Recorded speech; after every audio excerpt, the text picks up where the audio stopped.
All right. Whoops. Hello and welcome to Mandatory Fun Time Channel. I'm your host Shigito, and I'm sorry about that. I was like messing with my sound settings over here because just got a whole lot of clutter. But thanks for come checking out the video. I am here playing some Daggerheart now instead of some Dungeons and Dragons. This is a new system from Darrington Press, which is owned by Critical Role. And this is their whole new system they got going on here. It's pretty cool. I'm glad they went in a different direction from just a D20 roll. You got duality dice in here. You got armor slots. You got HP slots and stress slots and stuff like that. So it's pretty cool. Very interesting. We're going to be playing through the Quickstart adventure. And let's get to some introductions. As you can see here, I'm with some new peoples. So let's go with Digital first. Hey, how you doing? Online handles Digital Variable. Been playing D&D for some time from Florida, and I'm looking forward to playing with you guys. Nice. And then Raiden. Yeah, hi. I'm Raiden, and I'm playing different pen and paper since I'm like 10 years old. And I wanted to check out this new system and play a bit with you. So yeah. Yeah. All right, and then Smiles. Hello, everybody. I am Smiles and Schemes. I usually do a lot of D&D and just kind of like, try to get into Kids on Brooms before, and that's really all that my TTRPG experience has been up until trying Daggerheart out, so I'm really excited to give this a try and see where this goes. Fuck yeah. All right, oh dude, I can have both of those. Let me get this back up over here. All right, and then Nostalgia. Yeah, Nostalgia Game Master on Twitch. All my other handles, Nostalgia Game Master. I've been playing TTRPGs for about 10 years now. Different game systems, tried out anything from Pathfinder to City of Mist. Excited to try out this new system with everybody. Oh yeah, nice. I realize you tried City of Mist. I've actually been looking to get into that. Great game. Sweet. All right, so we are going to start off with doing this quick start adventure. I'm just going to read like kind of verbatim with the module. I'm not going to really change anything. Just with the information that they've given me, I am just going to go run through it with also the options that they tell DMs. This quick start is for players to learn the game along with the Dungeon Master, and also to just explain the rules and all that stuff, just to get it out there. I don't think this will be more than like 2-3 hours, but let's get started. Unfortunately, I don't have music for you guys. I am sorry I didn't get that set up in time, but I will start. I can't believe you've done this. Yeah, I know. I have dropped the ball. No music. That's like an angel without wings. Yeah, I know. That's all good. Everyone watching can turn on their own music of choice, so. Of course. It's true. Yeah, thankfully none of us are playing a bard, so we don't need the music. Yeah, for sure.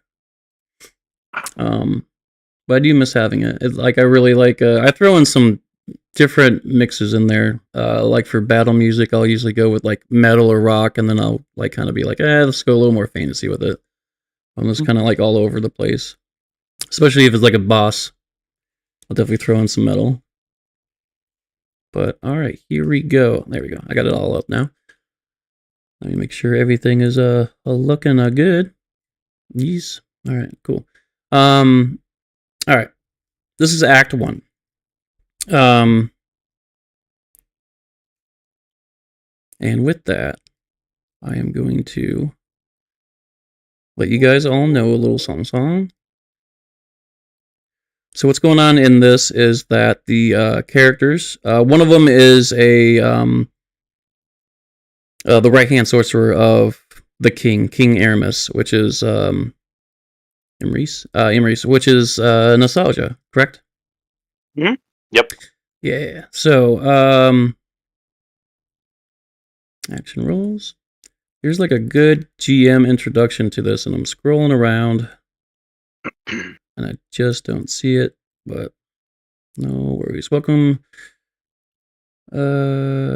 Okay, so the Sablewood, which is where they're going, is a seemingly endless forest of dark trees that reach hundreds of feet towards the sky. Some say they have been here since the time before the Forgotten Gods. It's famous for its unique hybrid animals, like the lemur toads and tiger elk, as well as its well-worn trade routes populated by traveling merchants. The hybrid animals in this place range from completely docile to extremely vicious. A cat squirrel might come feed gently from your hand, while an alligator would launch itself out of the nearby river to snap you up as an easy meal.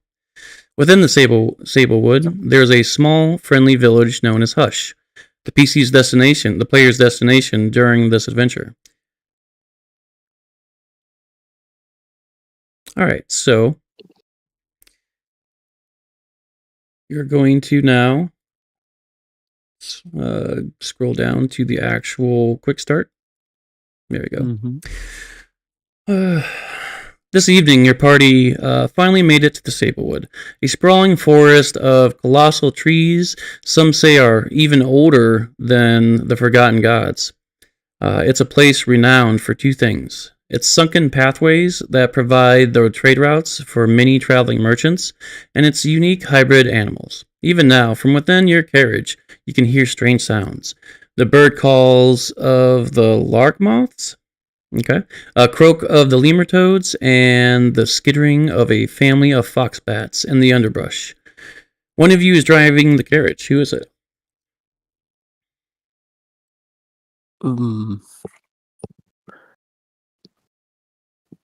Come on. I like to imagine that at this point, all of us are like in the back of the cart, just trying to plan out the trip, and then it's like, wait a minute, who's driving the cart? And we just or look back, and listen is like, huh? Yeah, and you crash into a tree. All right, I'll say Smiles, you're the driver. Yeah, I'll be driving.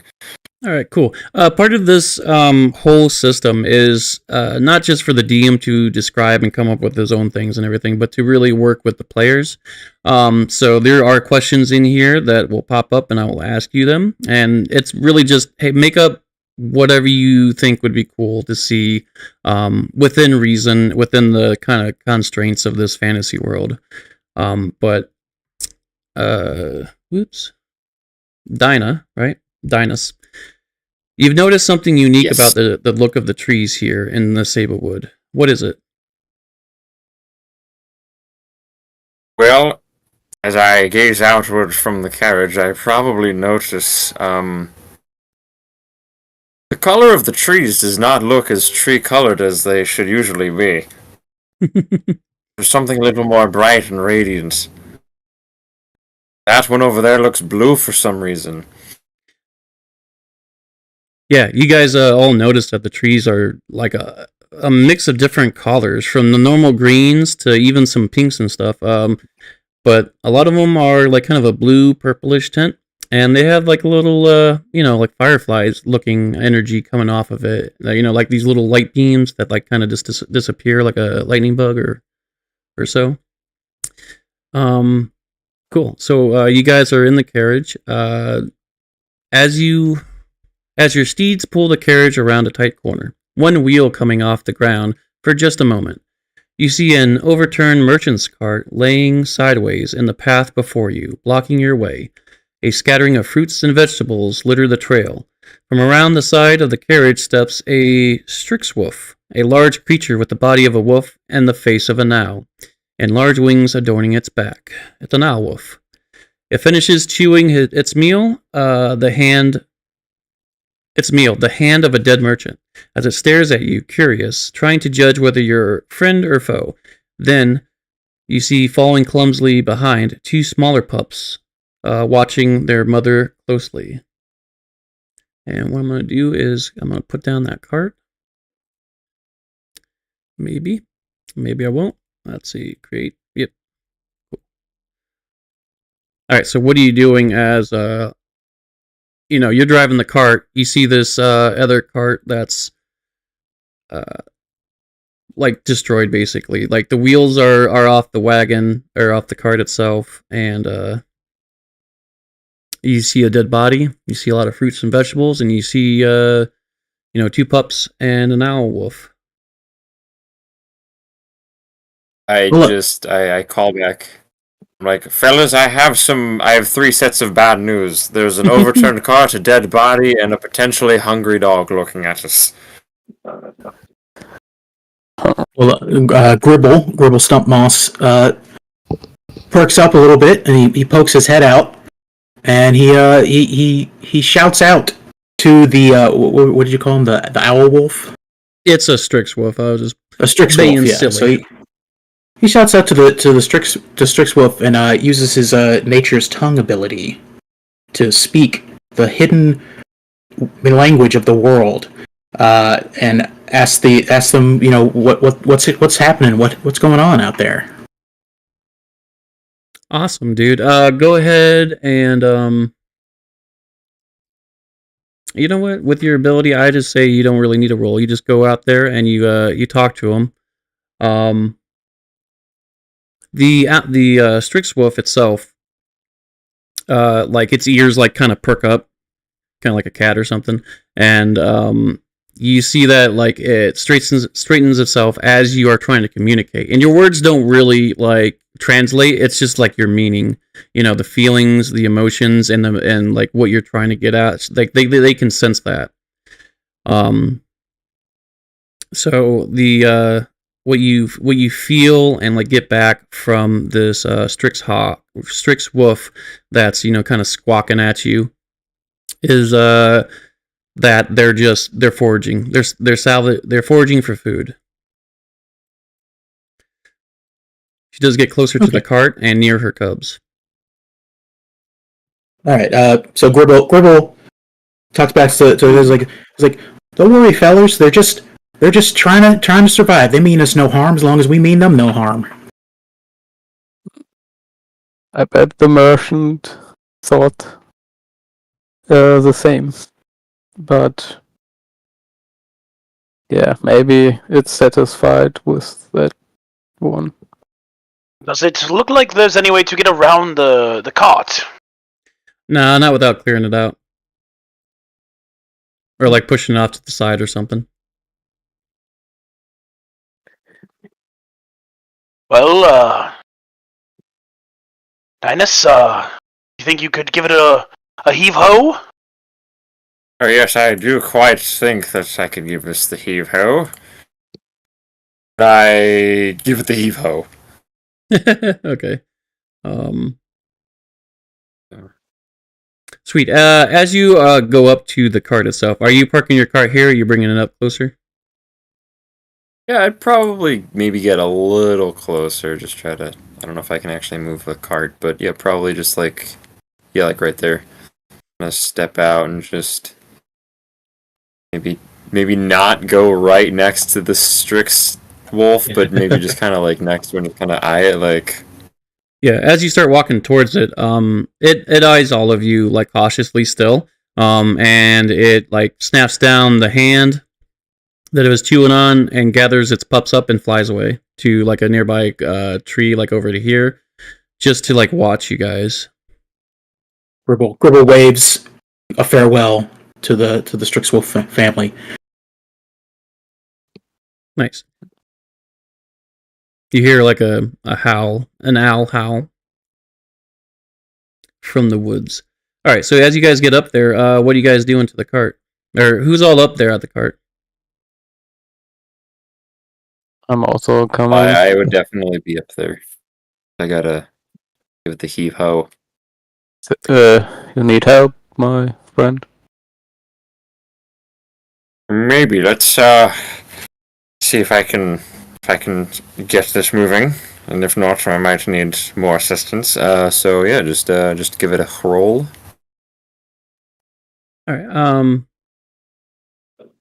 As you get up there, can you guys give me a check? Let me just see it 1 second. Instinct. Instinct roll? Yeah, I guess so. +1. Yeah, keen sense of your surroundings and stuff like that. Okay. So in Daggerheart, is the skill rolls D20 or is it the 2D10? 2d10. 2d12. 2d12. Is it 2d10? Yeah. 12. Or 2D12s? Yeah, I'm sorry. Sweet. Oh, I gotta put down my little guy for following or for marking stuff. All right, I got 3.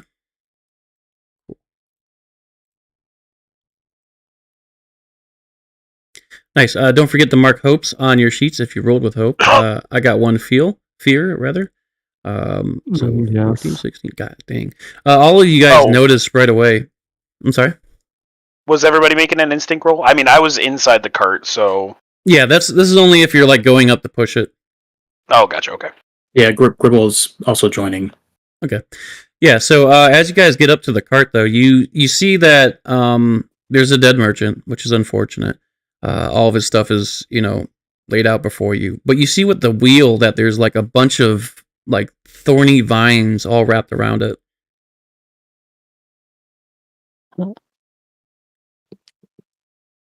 Interesting.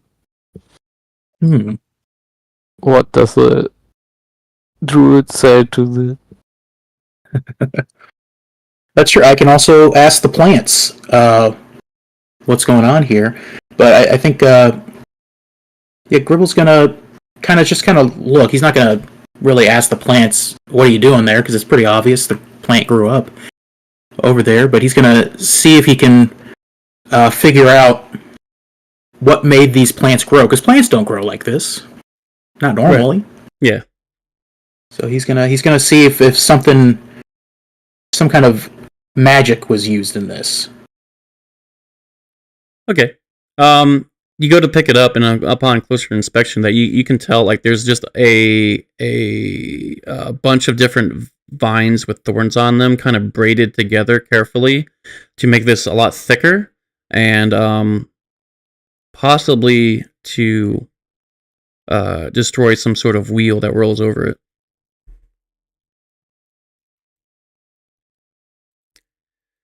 And it was about that time when out in the distance, over to the woods, man, you guys.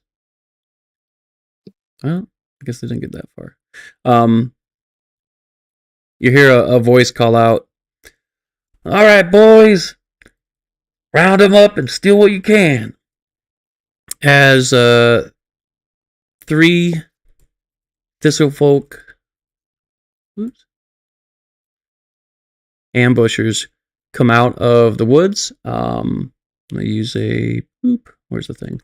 Action token for that. Where's my action token?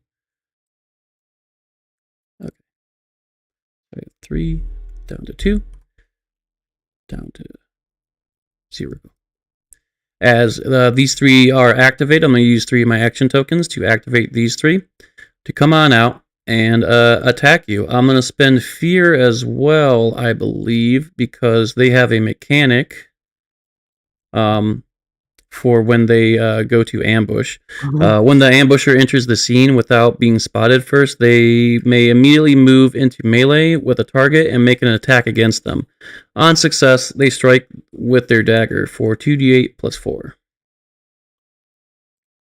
Are they all ribbits? Oh yeah, they're out of here. They left with their pups. This one comes over here. This one is going to make like a little bit of an agility check just to see if he can roll over or like jump over the cart. Need like a 10. Wow. Yeah, okay, no. Boom. Fucking big backflip. Yeah. He jumps onto the cart and like backflips off. Alright, and they all take attacks against you guys, which is 2d8, right? And scum. 2d8 plus 4. Whoops, okay.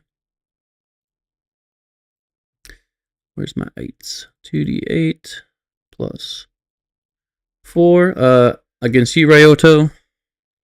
For 8 points of damage. I'm not sure if that beats your thresholds or not. Wait, they don't have to roll to No, hit? they immediately Oh. come out and attack. Oh, okay. Let me double check the rule. They immediately move into melee with the target and make an attack against them. I'm sorry, they don't get auto hit. They get an attack against you guys. I apologize. So hold that 8. He did roll an 18. Okay. That's a hit. And it's a minor damage. Okay. Should be able to mark that on your character sheet. Yes. This other guy over to your left, Dinus, he's going to attack you. Oof. For only a 5. What do you yes, that is. what do you do Yes, to that's like going to be. yeah.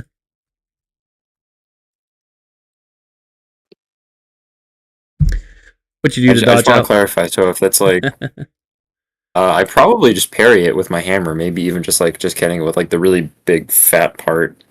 Yeah, okay. Sick. Then mark a stress. Yeah. Alright, and then the other attack against you, Gribble. For a 6. Which I imagine 6 misses. does not hit, yeah. Alright. Wait, do you mark a stress if they miss you? Oh. No, only Yeah, if it's under minor. Yeah, only if it's under your minor.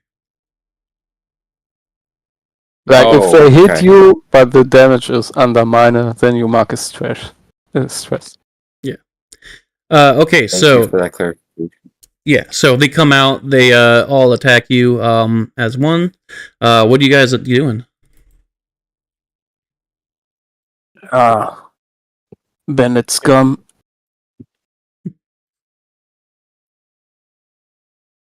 We go back out. We start swinging. Okay. Yes. Go ahead. Just so you guys know, just a reminder, like this is like kind of a free-form thing, so anyone wants to do something, go ahead. And then we talked about a homebrew rule where if someone's talking or doing something, someone else can roll a d4 to try to get in there and do something. So, I guess Gribble? Okay, Yeah. so Gribble's gonna use his Vicious Entanglement ability to make the thorny vines and weeds that have grown over the wheels of this to ambush point and turn them on his attackers. So he's going to do that on this one that attacked him first and try to hit him. Fuck yeah. Do it. So let's see, that is with a +2.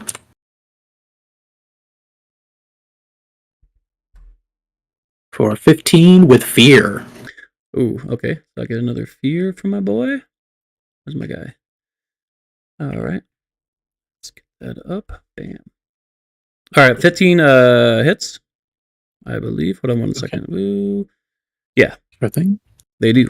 And then I'm going to spend one of my hopes, which will allow the vines to spread to this guy that's close to him. Mm-hmm. And we'll get him too. So they'll both get that, and they'll both take 1d8 damage. Awesome, dude. Go ahead and roll that.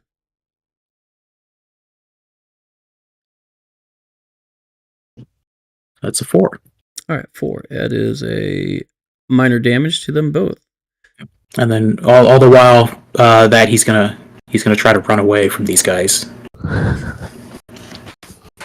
He's like, "No, get away from me." So they're also restrained. Yes. You're restrained. You do this entangling spell, or entangle viciousness, right? Vicious entanglement. Mm-hmm. There we go. So you cast this out, and what does this actually look like from the start as you cast these vines out? Sure. So as he swings at me, and I just barely dodge out of the way. I wave my little toady fingers, and the vines start responding to my machinations, and they start rippling, and then shoot out from the wheels where they're wrapped around the wheels, and continue growing, and just try to wrap around their legs and body. Oh, sick! Nice, dude. Cool. That goes up. It deals that minor damage, like I said. I believe Ryoto is next. Yes. Or because he rolled with fear, are they next? Or wasn't it like... Yes. So I have the option of going a lot of different times, either after fear, after failure, when there's like okay. this is the perfect moment, kind of like what I did with the ambush here. So I will say, sorry, I was reading something, and I will say that as you move away, Gribble, he does try to attack you. Okay. As he moves away, would I be able to impose myself with my "I am your shield"? Oh, I know it says when they're about to take damage. Yes, Oh, absolutely. Yeah. So he can't move. He can't get away from you. But as you start moving away, he tries to take a slash at you. But Dynas, you can definitely interpose that. Right, so he rolled an 18. That would hit. That would hit me. Yeah. So you're going to mark a stress to stand in its way and take the damage instead? Mm-hmm. All right, and then you're going to reduce the damage by a value equal to your strength trait, which should be 2. All right, let's see what he rolls. 2d8.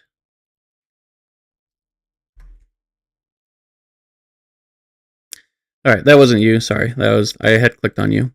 So he rolls really nice 13 damage, which is reduced down to 11 against you, Dynas.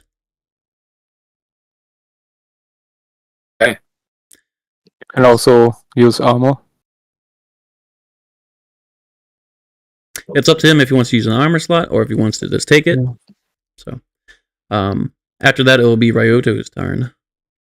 Yes. Yeah, I think I'm gonna use an armor slot to reduce the damage. Sick. Okay. How much? I'm brain farting. How much does it reduce damage by? Your armor value. Yeah, 14. 14. Yeah, that's your so armor. That would just reduce. Mhm. Yeah. Okay. So then that would just go down as another stress then because it wouldn't do damage. Okay. I think I'm getting that right. Yeah, I'm not sure about taking the stress. I can look into that a little bit later. But Ryoto is Well, your turn? I think sorry. if it doesn't do damage, it's also no stretch. Only if like your minor is 5 and it does 1 damage, you mark a stress. So, but if it does 0 damage, it also doesn't give you a stress. And yeah, Ryoto's turn. He quickly draws his blade to attack his enemy in front of him. And let's see how good that is. Do it. Nice. With fear. Yes. Give me the fear. All right, cool. And then I believe I have like 4 action tokens now, right? Or is it 3? I think it's 3. Never mind. Okay, cool. Yeah, you definitely hit. Yeah. All right. Then it's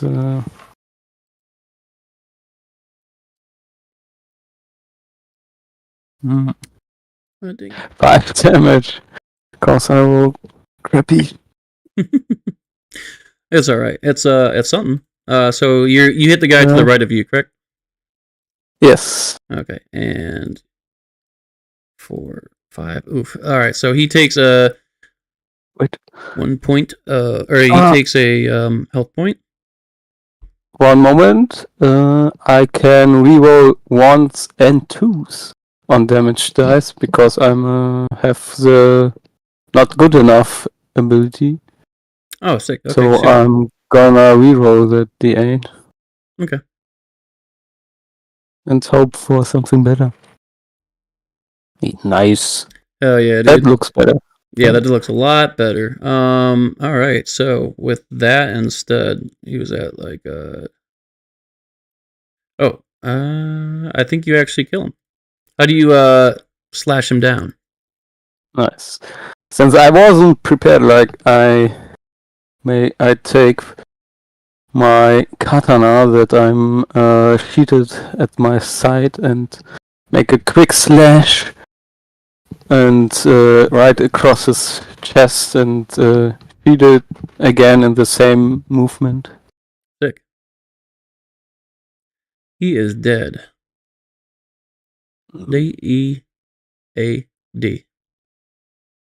Let me fucking boop. All right, and then bam, he's dead. All right, cool. I don't see any other D4s, so I am going to at this moment use two action. No, I'm gonna use an action token to activate this other gentleman out from the woods. Spurbles did roll a d4. Oh, he did? Yeah. Oh, Spurtles. I'm sorry. I did No, you're not good. see that while I was looking at everything. You can go. Well, let me finish this, and then it'll be your turn. Yeah, go As ahead. this thief, this other ambusher type looking guy comes out. He looks a little different. He looks like he's maybe in charge here. Let's see. So he has that. Cool. He comes out and he says to you all, "Y'all better leave your shit and stop killing my men. That's all I want is your fucking shit. You can take your lives and get out of here."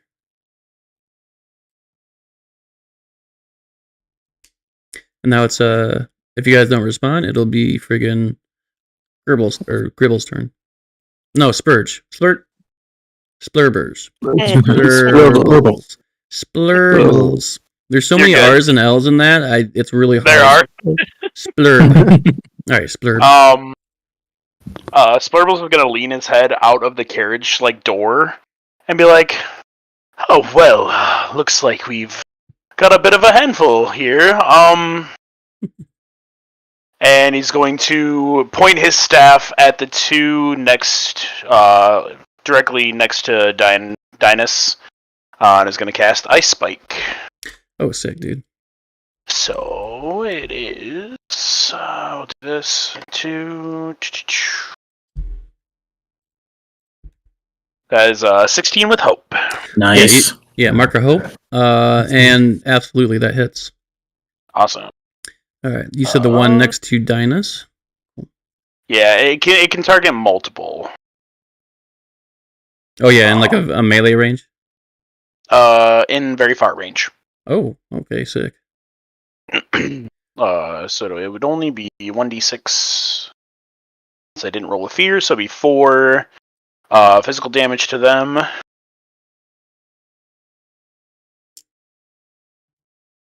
Okie dokie. Yeah, you hit both of these guys over here. Let's see. Yeah, this is the first time he's taken damage. I think that's under his threshold. Oops. Yes. All right, cool. They both take 1 point of damage. Bam. Bam. As you attack them. And now I believe, what, Dinus next?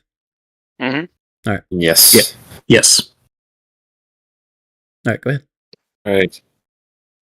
I jump into the fray. I make an attack against his rapscallion to my left. Get him, I'm guys. happy.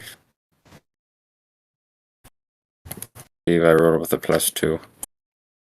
Making sure. Yep. Happy. Ooh, nice. You guys are doing good with the hope. Except me. And that Alright, mace is a 1d8 plus. Where's my d8? Plus 2. My little guy. It's going to be 7 damage. Ooh, nice. Describe how you killed this little guy. I wind up and I say, "Prepare yourself!" And I whip my hammer around, and he just the recoil of the hammer is kind of like the ripple effect, and he just bounces off the hammer, kind of like thud. And he's like, "Oh, I guess he did not quite prepare himself." No, he did not.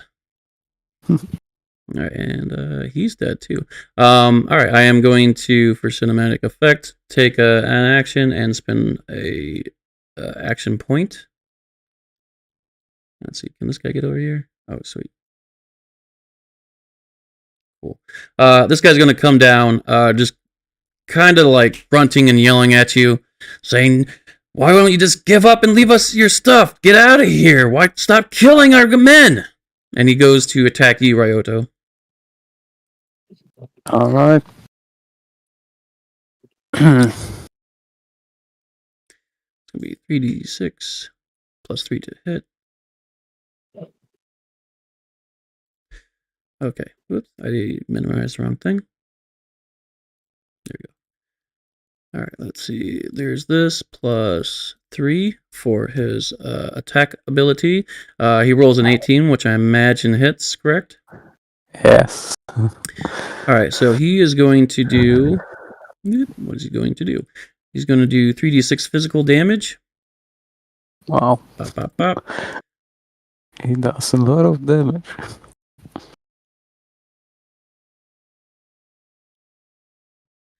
All right. 15 points damage. Yeah, that's my severe, so I use an armor slot to reduce it to major damage. Awesome. I am going to spend a fear and have him do his special ability, which is back off. So what he does is he slashes at you with his serrated blade, right? He goes to... let's go down over here. So he attacks you, right? And then he puts his hand out, like kind of on your armor, and he says, "Get the fuck back!" And his hand glows, kind of like hand runes, but it's a little different. They glow, and this magical explosion happens between his hand and your chest, and you take... Oh, no, I have to make a roll.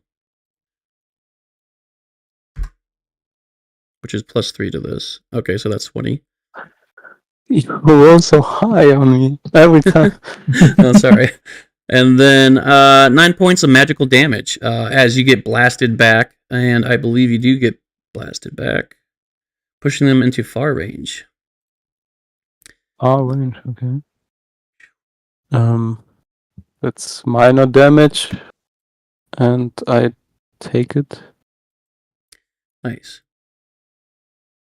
So I look not so good anymore. Yeah, it'd be like I that. have fun. So Gribble shouts out, like, "Don't listen to him, fellers. He didn't let the merchant from the cart go. He's not gonna let us go neither." And then he's gonna attack this last remaining guy here with his hand runes.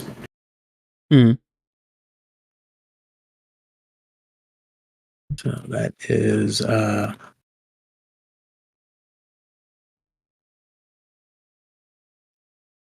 Man, you guys are rolling so much hope. 11 with hope. Nice. Yeah, so he's got a rune on his hand, and it glows up, and it shoots out a bubble of water at this guy. And then Yeah. That's a D10 with a +2, I believe. Right, because it takes in his primary stat damage to it, instinct in this case. Yeah, to attack. Yeah, or for the damage, anyways. So that's a 4. Right. Yeah. So you hit him.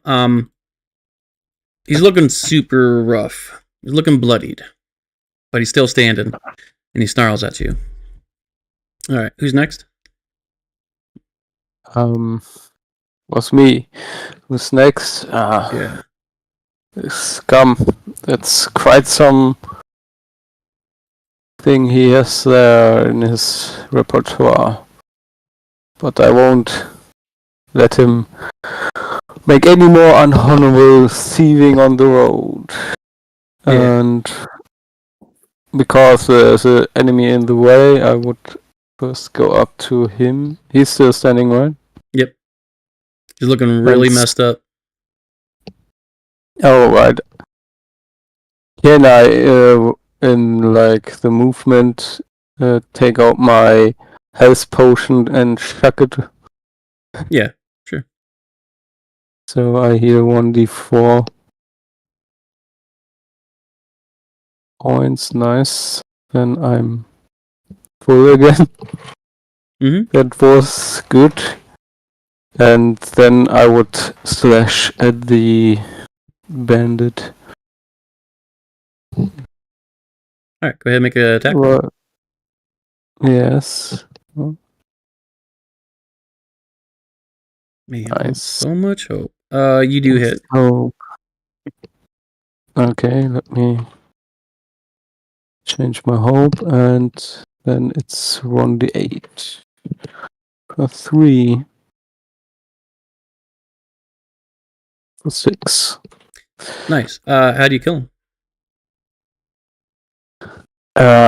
I slash with all my might and behead the entangled ribbit bandit with my katana. Awesome. And I point my katana at the boss. You are next. Come. If you can catch me, he replies back. And then I believe it's Splurb. Your turn? Yeah. Would I be able to make it up to this guy? You can go anywhere within 30 feet. Because since there's nothing blocking you, you just walk around the car. That's fine. Cool. This is very unsplurble-like, but getting this close to an enemy, but he says, "You threaten the king's royal mage," and he's going to put his hand up to the chest of this bandit, and is going to cast Power Push and try to shove him back into the broken cart. Oh, fuck yeah, dude.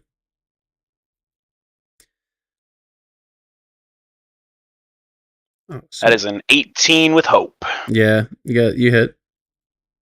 Awesome. And it's a D10 worth of damage. 6 damage. Okay. And he's blasted back to far range, but I just want to shoot him back into the cart. Okay, cool. I will go do that, and go ahead and just roll a d6 and see what you get as far as bludgeoning damage with him going into the cart. Oh, fuck. 5. Oh. Yeah, he's looking pretty fucked up now.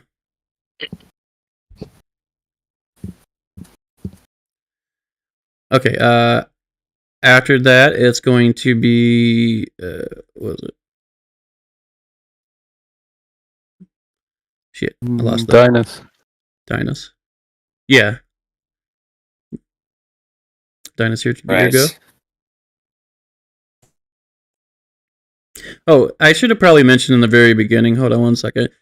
First and foremost, the manual for this, the playtest and everything, says that we can live stream these games. We just need to make sure, like, everyone knows this is open beta. This is all subject to change or alter and stuff like that. So they wanted to make sure it's clear to the viewers that this is open beta tests.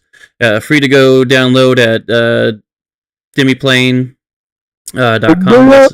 That's where you can go make your characters and read the playtest and everything. And then with this system, we're rolling 2d12. They're rolling 2d12 to see if they can hit the monster, but you notice that the one's black and one's white. The white gives them hope. Excuse me. The white gives them hope, and the black gives me fear, which are little resources that we can use to do special abilities. Yeah, and then let me just open up your fucking card real quick, your character slot. So he used the push. He used Book of Ava, which is one of his domain cards, basically. And he chose to use Power Push, make a spell cast against a target in melee range. On success, they are blasted back and all that. So as you see Tava's armor, though, you may spend a hope to give a target that you can touch 1d6 to their armor score the next time they spend an armor slot. So that's super sick. They have armor slots themselves, usually about 3 to 4, which are basically like this right here. You see he has 3 armor. So if someone attacks him for 2 or for even 3 points of damage, you can just use the armor, take a slot away from its armor slots like that, and then, negate the damage. So it's a really cool, fun system. I'm trying it out, and I hope everyone enjoys it. All right, sorry about that. You go ahead. I just forgot I did not even go over this game at all in the beginning. It's all good. This is gonna sound a little silly. Where did the guy go? All I see are dead people. Oh, he's right on the inside cart. Yeah. Oh, okay. I'm like, I see. Okay. Yeah, you pushed him so hard, he's in the cart now. Yeah. Yeah, he's in the wreckage. But from hiding, you ne'er-do-well. Because I basically rummage through the wreckage and I just hold them up by the collar. Who do you work for? Who sent you? Huh? He replies back, I ain't working for no one. I'm working for myself. Just trying to survive out here. You think this is a respectable profession? Look where this has gotten you. It's called surviving, man. You don't seem to be doing a good job. He doesn't Gribble, respond. Gribble looks around Dynas's shoulder at the guy and says, "You better find a new line of work, guy." Can't talk to these kind of people. You better kill him off now. It seems to be a little extreme just due to the fact that maybe they suck at their jobs, but... Okay, so what he does, he responds back. I was trying to see if he had like different stats and stuff. He responds back. He says, "Listen, just let me go, and I'll change my tune, man. You won't see me again in these parts." Yes. Then we only shift the problem to another part of this kingdom. I won't find it good to let them go, but if you have a mercy day, then let him go. This thief looks you in the eyes, Dinos. Hey, you can tell he's scared. He's really fucked up. Now you bring up quite a valuable point. They did murder an innocent life here. And made him Strigwolf food. Yeah, he was an asshole, man. You didn't even know him. He was like a jerk. He deserved it. He was a bad person. He was a bad guy. You kinda sound like a jerk to me. I mean, you're a bad guy, though. Yeah, I'm just a bad guy trying to survive, though. I'm a survivor. And I gotta do bad things to survive. He was just a bad guy. I mean, look at all the stuff he had in his cart. He didn't need to salvage or I forest. think that's normal for a merchant to have a lot of stuff. That's how they make their living. Well, of course. Listen, just let me go, guys. I'll get out of here, okay? Listen, Spriggles walks up, just calm, cool, and collected. I am the right hand to the king. You fucked with the wrong cart. What king? Now, my friend... What's the king's name? Emerus. King Emerus. Never heard of him. And my friends here, I have hand-selected them because they are all very good at their jobs. Sweet just took care of all 3 of your men. Now, we could let you live if you tell us why you attacked this merchant's cart. I've already been telling you guys. I've been just trying to survive out here. Me and the boys, all right? That's what we do. We fucking steal from people. Normally they don't get hurt, but this guy said some stupid shit. Moved in the wrong direction. Unfortunately, that direction was into a knife. Can I take a look and see what's in the merchant's cart? Yeah, go ahead. Instinct, I would guess. I believe so. Yeah. Let me. Keep using the wrong fucking tab. But yeah, go ahead and roll instinct. That's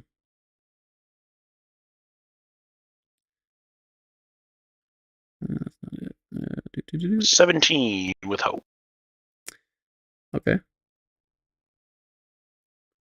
Man, you guys are rolling so much with hope. It's like, I guess I'll do something someday. We're a hopeful party. Yeah, we're brand new. We're it's our first adventure. Everything's looking up for us. We just took out some bandits. Yeah, dude. You guys are on top of the world right now. You see, I thought they mentioned it somewhere later on in the module. Oh, here it is. Oh no, that's something different. It's a lot of fruits and vegetables. Basic supplies too. Like you see some leather in there. You see just different basic supplies, basically. Hatchets, rope, food. A lot of food mainly, and then just a few other things like maybe some hatchets or something, or axes.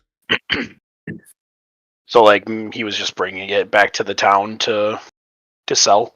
Yep. One could assume. Okay.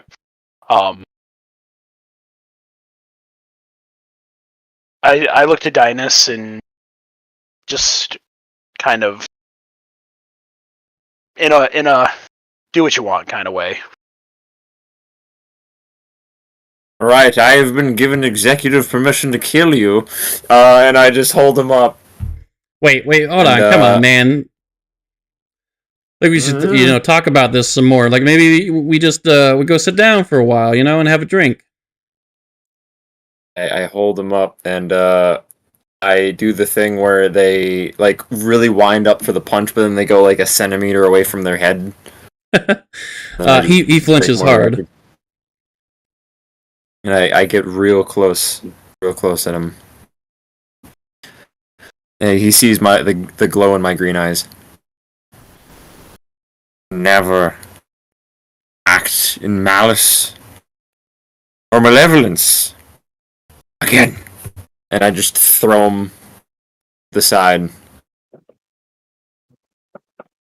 Nice. He lands with like a hard oof down onto the dirt road, and he's just like, "Yeah, man, I won't do any of them M words. I promise." And he like gets up and he starts running away into the woods, looking back behind him, making sure you're not going to shoot him in the back.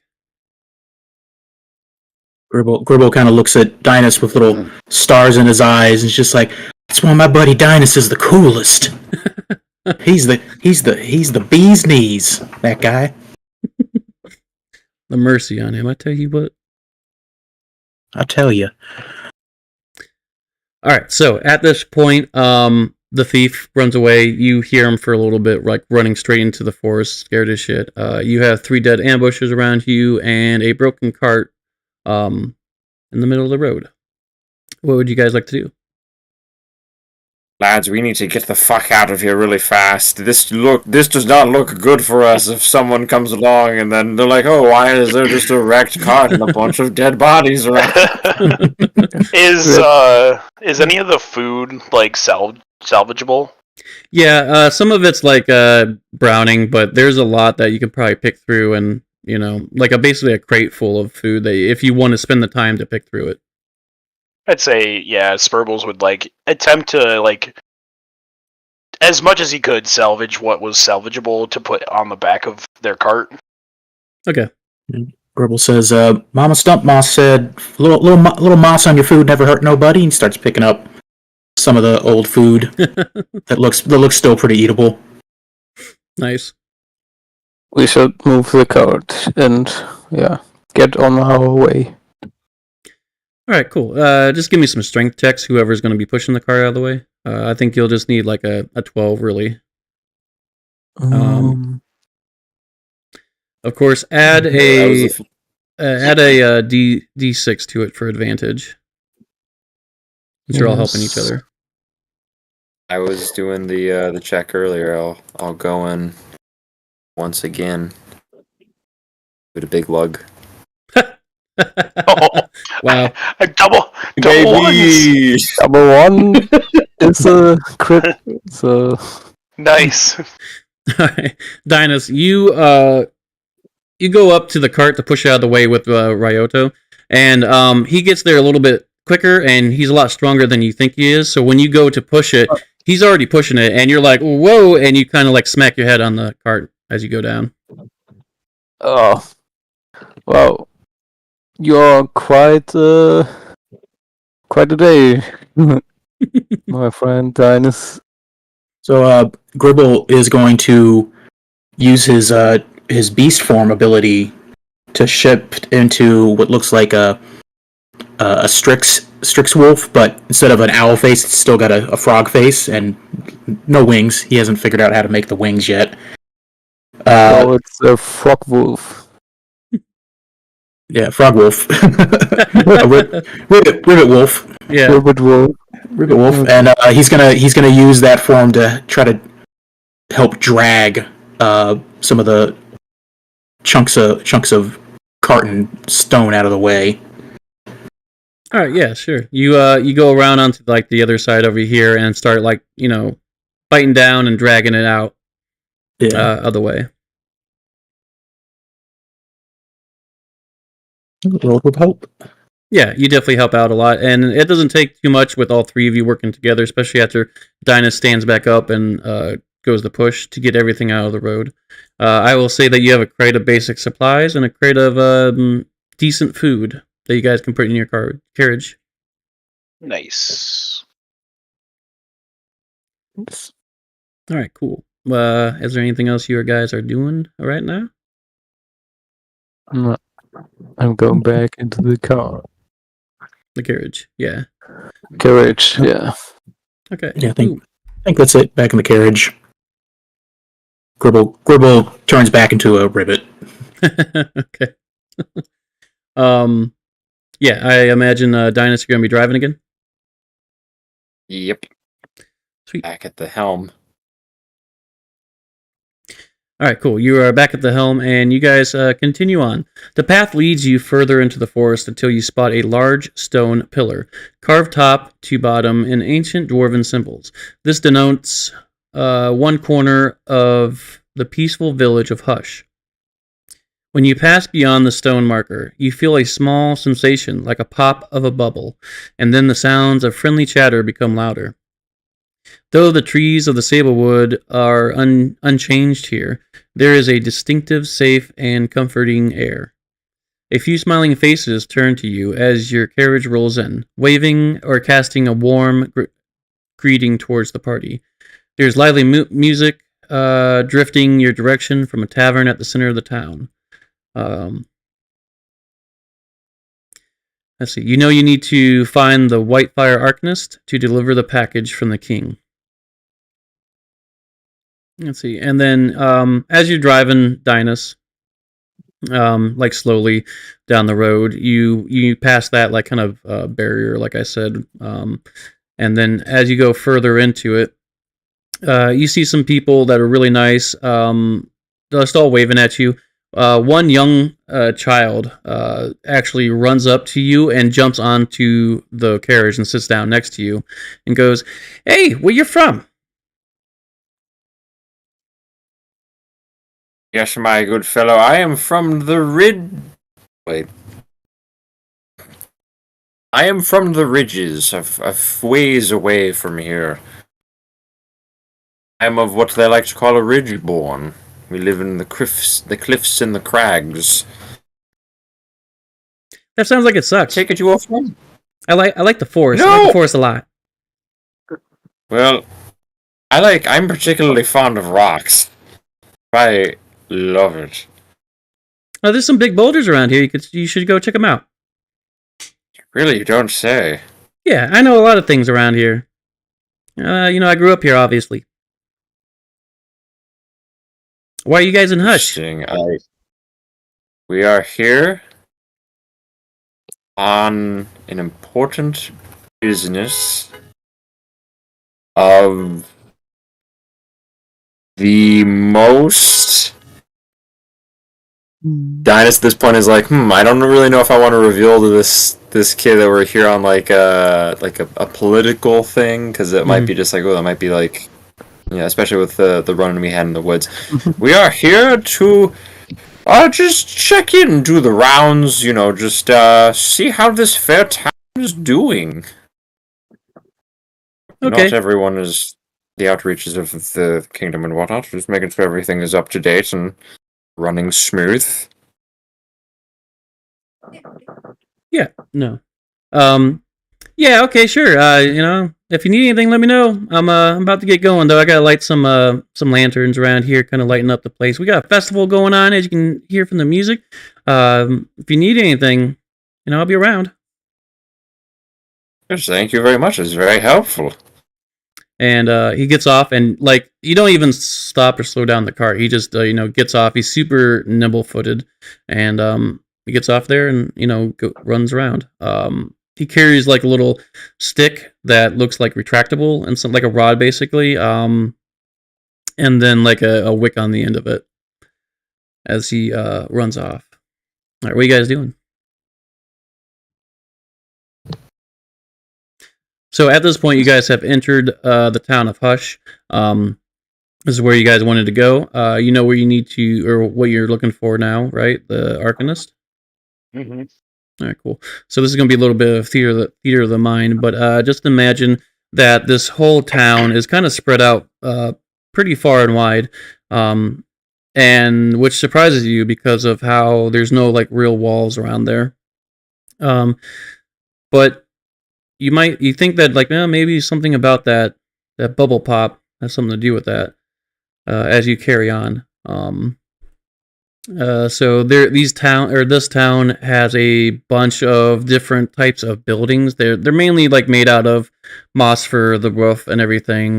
Different wooden branches from various trees make up their houses. There are some like modern looking buildings in this area for what you can only assume is like a general store or a tavern and such.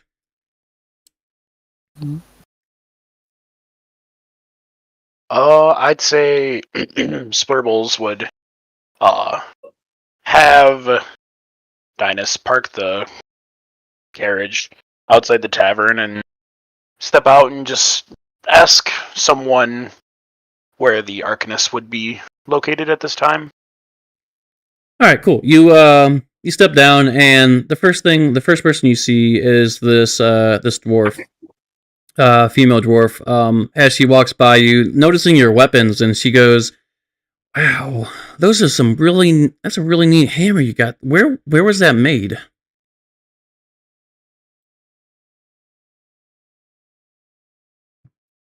This mighty hammer you speak of? This one? Yeah, right here? Yeah, that one right there. This one was made in the lovely city of Betopolis. Nice. You got a name for it? Tamper. Oh, cool. What's your name? My name is Dinus Hercula Emeraldus Verdanta, and these are my trusted compatriots. We are here on very important business. Do all you step out of the carriage? Yeah, I also step out and follow. Say, my dear lady, would you happen to know where the White Light Arcanist would be? No, not really, but what is going on with your staff? That looks like it is beautiful and powerful at the same time. When was that made?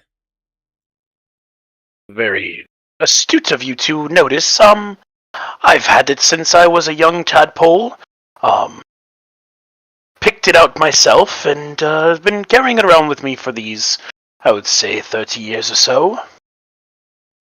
Wow, man, it's an old weapon.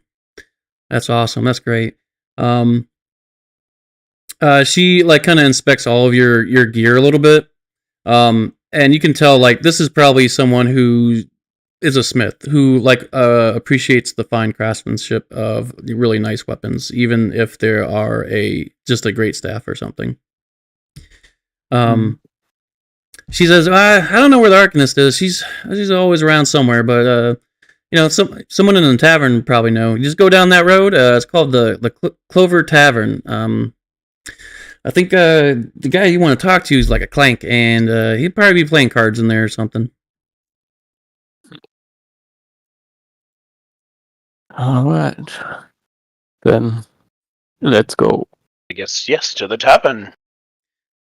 All right. You guys get back on the carriage. You go back down. As you are looking around, someone give me some like details of this town that's deep in the Stable Woods.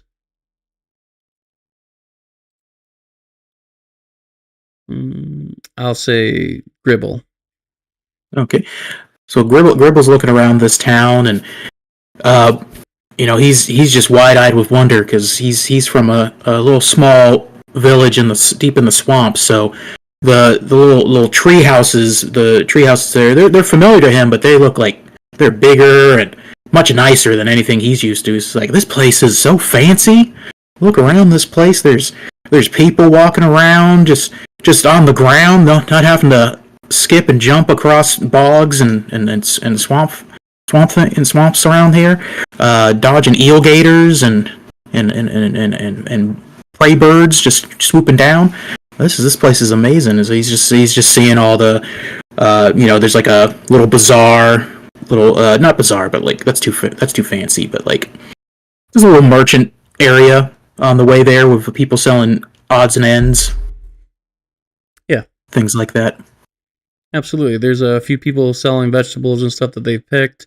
Like you said, like odds and ends, trinkets, a lot of things that they've carved or made themselves. You see there's a lot of, what are they called? Strings with the fancy collars on them. Like streamers around, putting up with mainly like blues and greens and purples colors. But they're everywhere. You see a lot of... you see that this is like a really nice, well-kept area now, which you might suspect that it might have been cleaned up a little bit for some sort of festival coming up. As you see, everyone's in a really good mood, and there's streamers up and everything.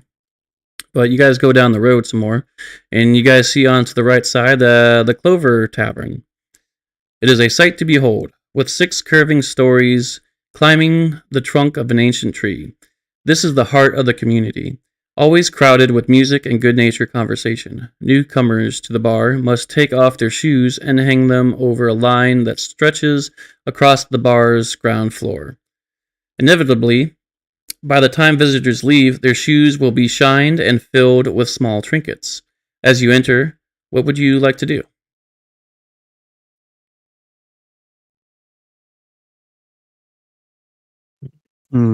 I immediately scan the room for the mentioned clank or a table where there are people playing cards.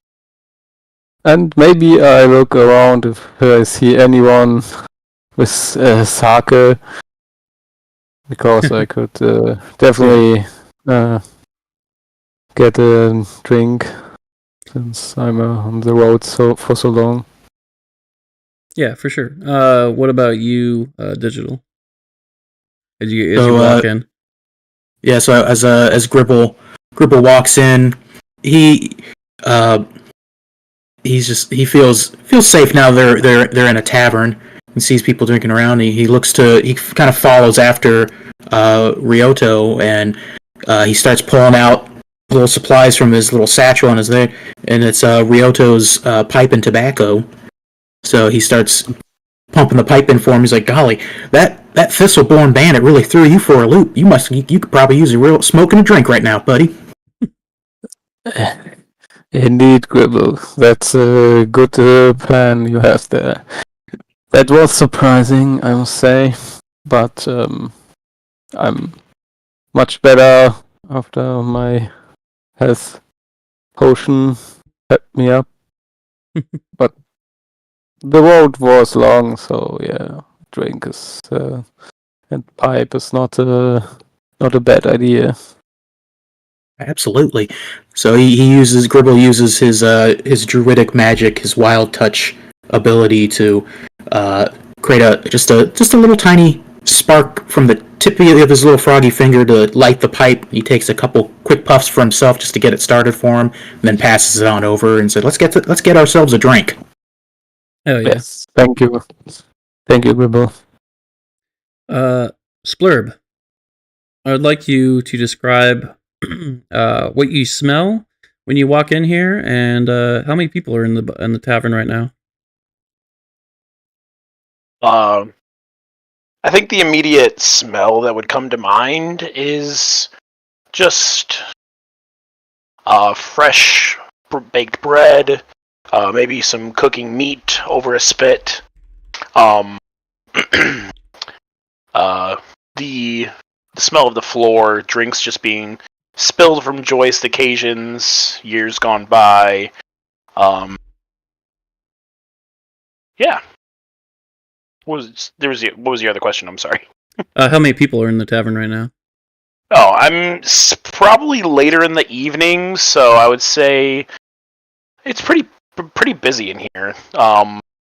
Maybe 20 to 30 individuals just at different tables and kind of going back and forth between them, talking about their daily activities or playing games of chance. For sure.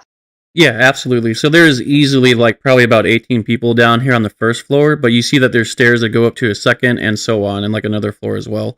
And you hear, laughter and, loud voices coming from the second floor. So you can only imagine that there's probably way more than 30 in here, but down here there's about 18 of them.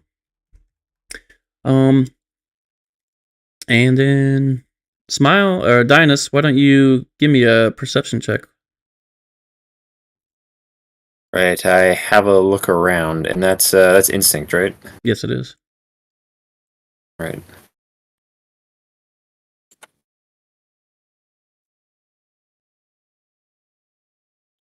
Nice. Hope again. Man, are you guys like all maxed out on hope? I am. Not quite. Almost there. I'm kind of getting there. All right, cool. You scan around the room, and you see a Clank over, not really in the corner, but like kind of over to one side of the room. He's with a couple other people, and they're playing cards.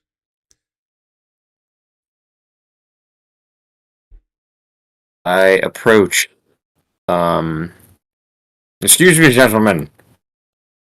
We are looking. Oh, sorry. You see the Clank, and then there's a fungi, and also a dwarf kind of look up at you, side-eyeing you a little bit at first because of how like armored you guys are, or well, how armored you are, and then they kind of like smirk and say, "How's it going?"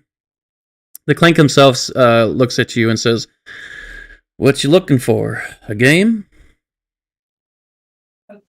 Maybe at another time, but right now we're here on very important business. You see his like mechanical for- brow kind of comes together a little bit as he like kind of lays his cards down. He bears a number of small scratches across his metallic shoulder, where an alert but friendly fox bat rests. He's playing an unknown game that uses cards and acorns. He says, to you, where y'all from?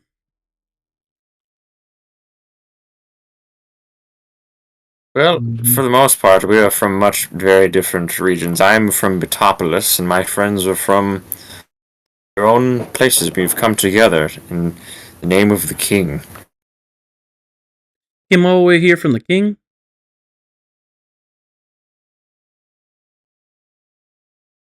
Yes.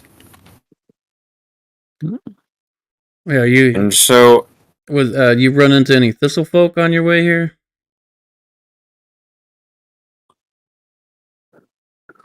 I mean, we did run into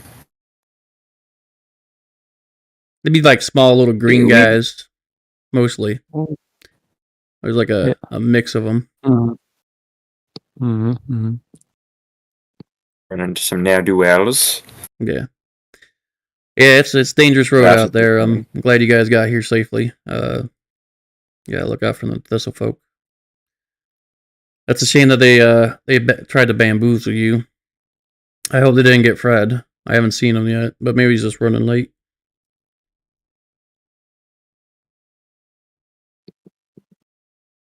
They won't disturb this region anymore.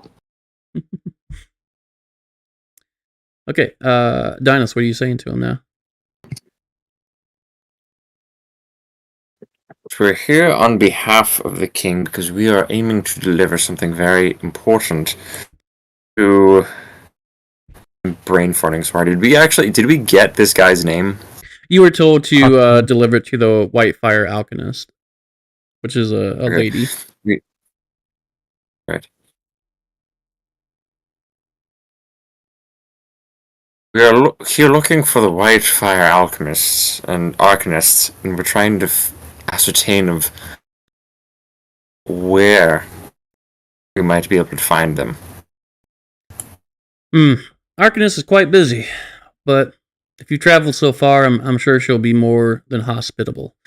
We would be lost without her, honestly. She keeps this whole place under a powerful ward so that no dangers from the Sablewood can pass into town. You'll find her house to the south through the farmland. It's and he chuckles a little bit. It's hanging from one of the old Sablewood trees. You can't miss it.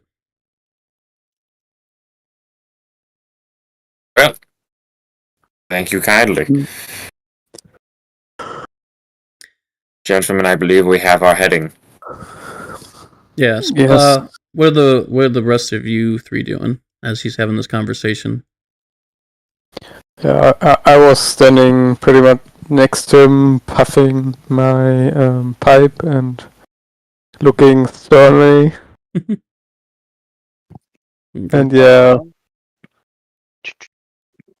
Gribble is also nearby because he's following Ryoto around. So, but he's holding a big frothy mug of ale that he's gripping with both his hands because it's a big person size and he's a little tiny toad man. So he's only about 2.5 feet tall. So he's holding it with both hands, taking a big sip out of it. Has a froth mustache. Nice. Just having a good time, looking around, smiling at people. Just living his best life, huh? Yeah. Yeah. Uh, laugh, love. Splurbles would be like next to Dinos, but like watching the Clank, and looking at his cards, and then looking at the cards that are amongst the rest of the patrons that are at the table. Could I do a knowledge check to see do a card count? Are you trying to figure out what game they're playing? More like I'm trying to see, like, it's cheating. if I could help out the Clank to win. Okay. So the game they're playing, which I had like homebrewed, was a dwarven dice. That I put into this game. I didn't like make that up. The dwarven dice kind of card game. So I'm sorry, it's not a card game. It's a dice game. So he's playing a variation of that called the dwarven card game, and basically you get given. It's kind of like a Texas Hold'em, I believe, where there's a couple cards put down in the middle, and then you can go from there with your hand and calling and all that stuff, placing bets. I would say you can try to do a intelligence check. Would be a knowledge. Yeah, we could do knowledge. Awesome. Heh. 23 with fear. All right, cool. Yeah, you're able to like look around real quick and see everyone's cards as if they're not holding it down, which the Clank is currently. You see the cards that are on the table, and you can like try to make an estimated guess, but it's not going to be 100% accurate in what he should do with these cards that are about to be dealt. I'm gonna slide up to the clank and just try to be in conversation. Say, I think you might want to raise the bet.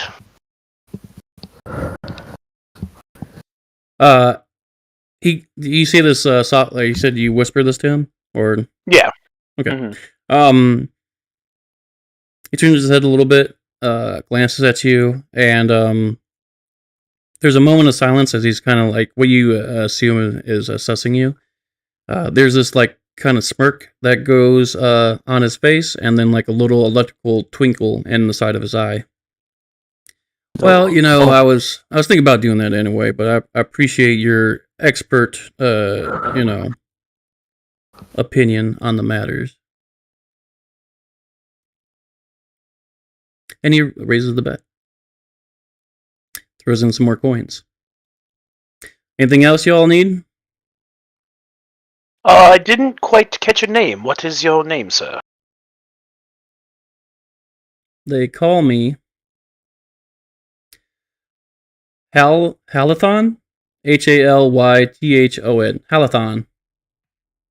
Halython. Well then, Halathon, I hope your betting streak continues, and appreciate the information, and I guess we'll be off. Gentlemen, let's head out. Alrighty, good luck with your cards, Halython. I'm always good with my cars, thank you. The dwarf and the fungi, kind of like backhand wave to you guys as you guys are leaving. Yeah. You guys head out? Yeah. Yes. As they leave, Gribble nudges Splurbles and says like maybe when we're done we can head on back in, see if we can rustle up a dice game or two. I was just thinking that. I mean, the game they were playing seemed very primitive, so some more interesting games might be of interest to these folks. Well, this is just what my mama Stump Boss used to say: cards is fine, but dice is dandy. Okay. Nice. All right, you guys head out from the tavern, leaving behind a lot of conversation, laughter, loud noises behind you. As you go to leave, you put your shoes back on, and they have been shined, and they look really nice. Nice.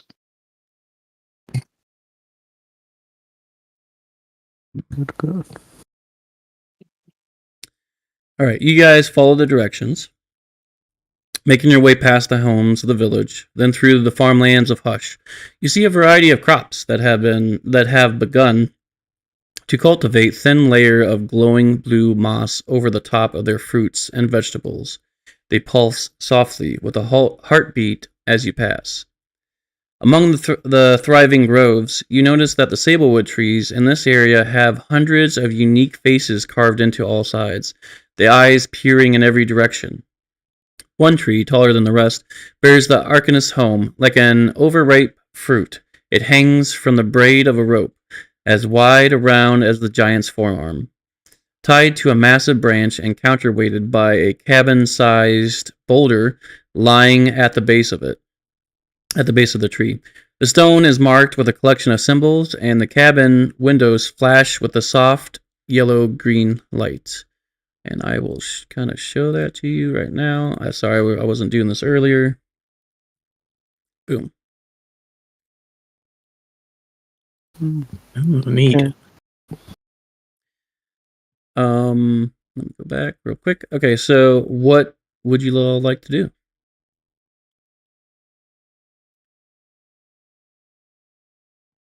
So there's no like stairs or elevators. Nope. Not that you can see. Huh. And we might, if we can't climb up, I might be able to fly us up, and we could climb up a rope that I could toss down to everyone. I don't think popping in unannounced would be beneficial to our our expedition. Let's see if we fly up and I mean, Dynas, if you would like to fly up and be our caller, maybe there's someone home that could answer. yes, I mean I could fly up and knock, and then they could let us in. It's best to not intrude. And then yeah, I use my fairy ability, and then I fly up, and I believe that works. I have to give myself. Yeah, I can take flight until the next time I roll with fear, and while flying, my evasion score is increased by 2. Sick. So I take a stress, and I take flight.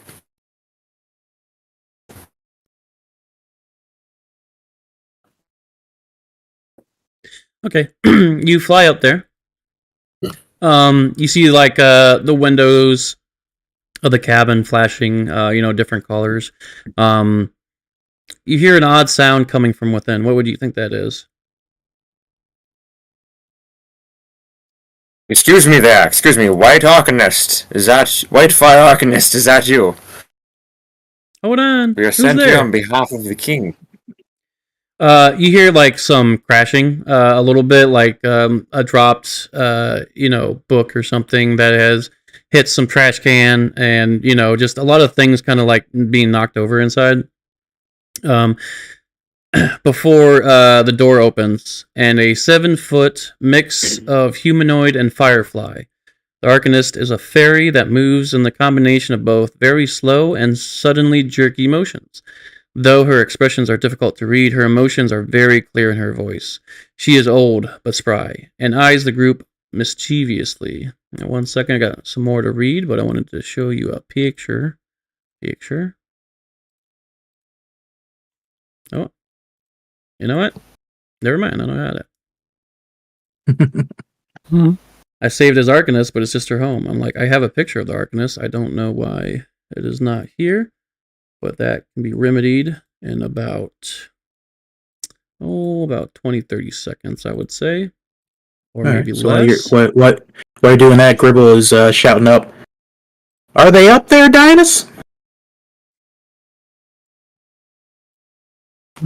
Oh yes, they are. I'm just doing introductions for all of us. You must understand that they are more ground-dwelling folk. They're not, more aerially mobile as you and I are. So I came up to be more of our emissary. But they are all down there. Okay, good to know. Tell her we said hi.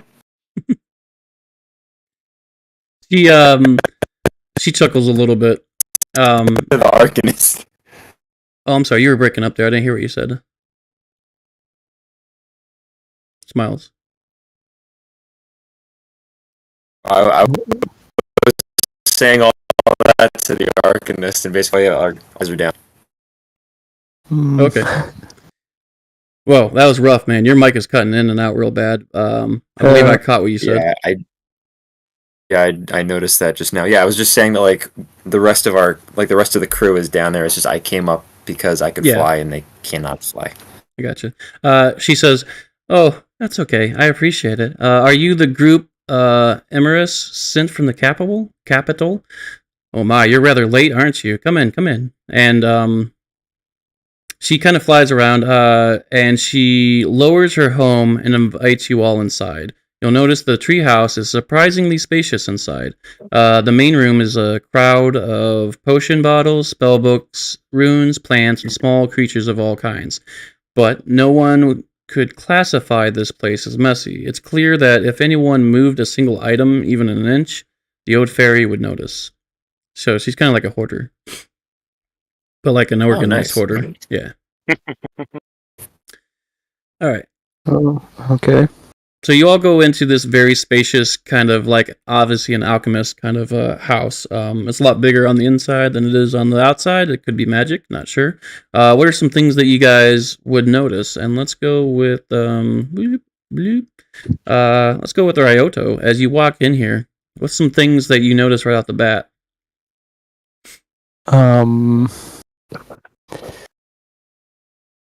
I noticed right off the bat that she has a lot of books in very different languages. So not just in the common tongue, but also less wider and lesser known languages, and find it very curious. Also, I see a lot of different shining potions and stuff where I always think what they may be for. And yeah, that's what I spot as I walk inside. All right, cool. You guys walk in. What she said. She's like, "So, how was your guys' trip here?"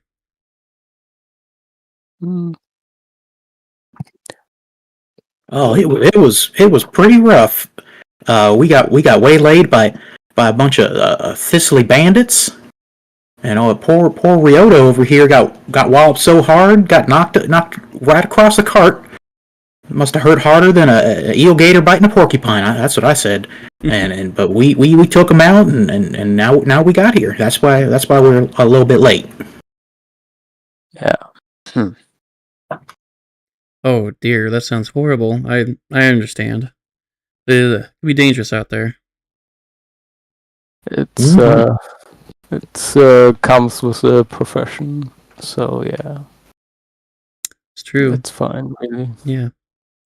Well, I'm so glad you guys are safe. I'm so glad you guys made it here. We don't have much time because of how late it is. Can you please get the crate inside? Of course. All right. So I imagine you guys go out, you get the crate from the carriage, and you bring it inside. There's not a lot of room. She asks you to close the door real quick as you step in with the crate and set it down. She opens it up, and inside King Emerus's package lies a massive stone with a lion's face carved into it. What are you? Spirit? Yeah. Nostalgia, aka Gribble. No, Splurble. Blurbles. Splurb. You notice, you recognize this as the keystone of the capital city gate's main archway.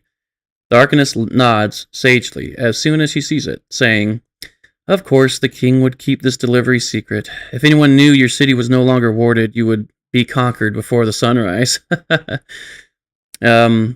She says.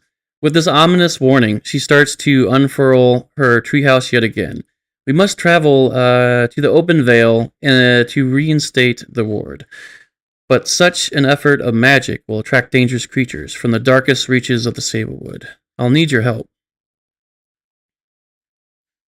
So we have to protect you while you weave your magic.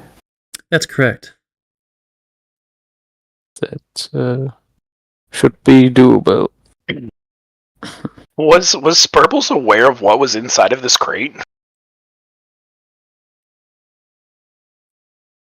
I don't know. Because it says you recognize it as the keystone, meaning like this is your first time seeing it, but you recognize it. So I feel like the king didn't tell you exactly what was inside. Yeah, so Spurbles is if a frog could sweat, even though they're already wet, he is sweating profusely. Yeah. And just saying, gentlemen, this is a very important relic to the city. We need to do our best to protect the Arcanist while she imbues it with the warding magic in order for us to return it back to the kingdom to keep it safe. Please do your best. I will maintain long distance if Dynas and Ryuto, you guys continue with your close range attacks, and Gribble, Mossy, just do what you do best. And do. Nice. Dinus, do you say anything?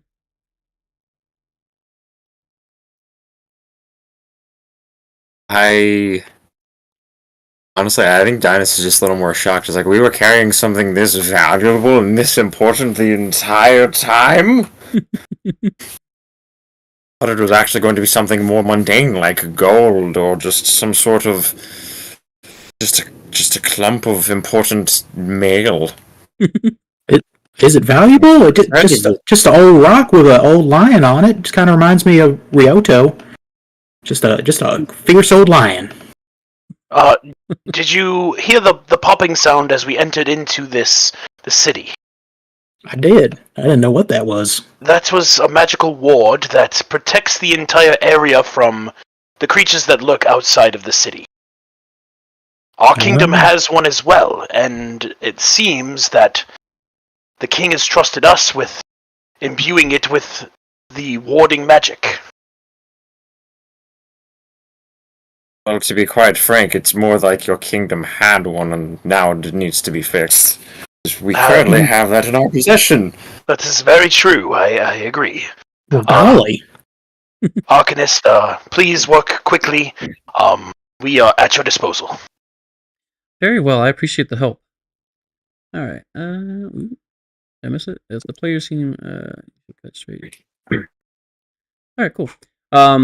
She says, I understand why I didn't tell you guys. I hope you don't take it personal, but, this is something dire. If this is something super important, and if anything happens, while this is away, just don't know what we could do to help. So I appreciate your help right now. What we're gonna do now is go to the site where I perform some of my strongest magics. It's I wouldn't say it's a holy site, but it's a magical site where my powers kind of amplify a bit on certain nights of the year. And one of them nights is right now. So we're gonna head on out. So, on direction from the Arcanist, your carriage pulls into a mysterious clearing in the shape of a perfect circle, the only area of the Sablewood you've seen without trees to block out the sky. This is the Open Vale. And I actually have a map for that one that I didn't set up. You've seen. Open. Bam. That. Bam. What are you guys doing or saying as she leads you? It's probably just like a few minutes away, or like 5 minutes away.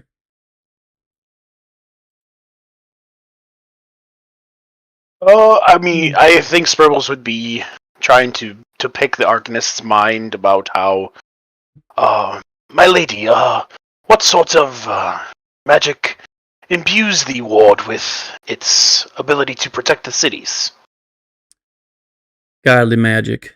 It's magic from forgotten gods. We worship them here for ages. Unfortunately, over the time, due to some wars with the deities themselves, names have been forgotten, and all we call them are the forgotten gods. But with their help, I channeled the power and put it into the ward. That's fascinating. I can't believe that the king would trust such old magic. Well, what works. He's seen it with his own eyes. Nothing wrong with it. Some of the forgotten gods weren't bad. Just got caught up in the war, and then they became forgotten. I see. All right. We will be transitioning to a new map.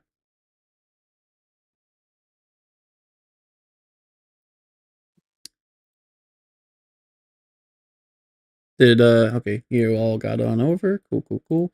I am going to say that this purple light is the Arcanist.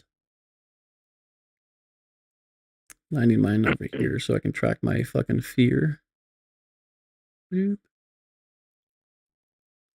3. However, I do have a lot of tokens. Okay. Cool. All right. So you guys, on direction from the Arcanist, I already read that. Oops. Speak to the players as Arcanist. So, like I said, this place is a strong, has a strong ritual essence to it with the Forgotten Gods.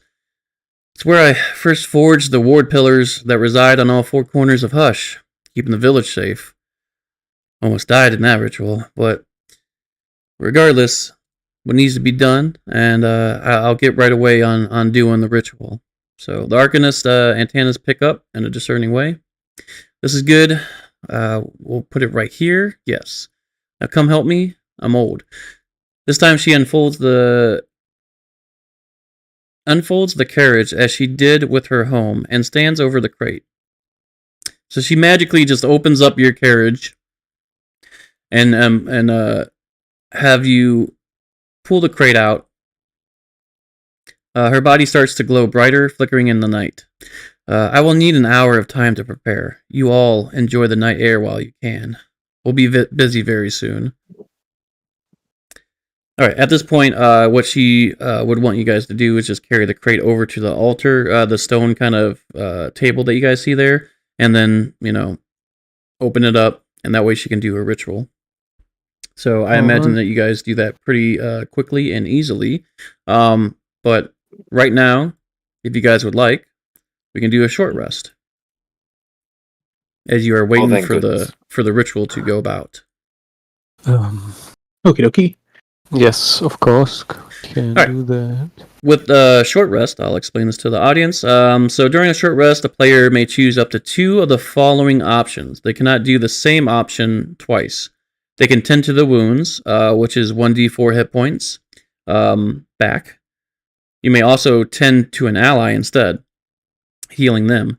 You can clear stress. Describe how you blow off steam to pull yourself together and clear 1d4 stress. Repair armor. Describe how you spend time quickly repairing your armor and clear 2 marked armor slots. You may also repair an ally's armor instead. Or you can prepare. Describe how you prepare yourself for the path ahead and gain a hope. So you can do 2 of those things. Alright. Yes. Hold on. Raiden, go ahead. What would you like to do? I will repair my armor and prepare myself for the probably battle ahead. So I don't have really armor out of metal or anything. I wear like really leather armor beneath like a samurai robe. So I just get my oils and stuff out of my bag and tend the armor with it. So it's again a bit better equipped to hold off damage. Also, then after I did that, I get into I get to the ground and get into a kind of meditative state and focus on my mental training to be prepared for battle. Awesome. You gain 1 hope from that, and you clear 2 armor as you bring it out, and you you repair it and oil it a little bit. Awesome. Digital, what about you? Okay. Well, is anybody wounded at all? Does anyone have any hit point damage? Not anymore. No. Okay. No. Well then, he's going to clear some stress because I did take 1 stress when I turned into my beast form before. Yeah. And also he's going to prepare to gain a hope. So, he basically just so to sort of clear stress and relax, he finds himself a little section there, and then uses his druid powers to kind of grow the little foliage in the area into a nice little comfy spot he can just kind of lay down and relax in while we're waiting for there. So he just kind of lays back down the ground, arms behind his head, legs crossed, thistle in his mouth, looking up at the sky, enjoying the cool breeze as it comes along, and just whistles a tune to get ready because he knows things are going to be all right. All right. Splurbles.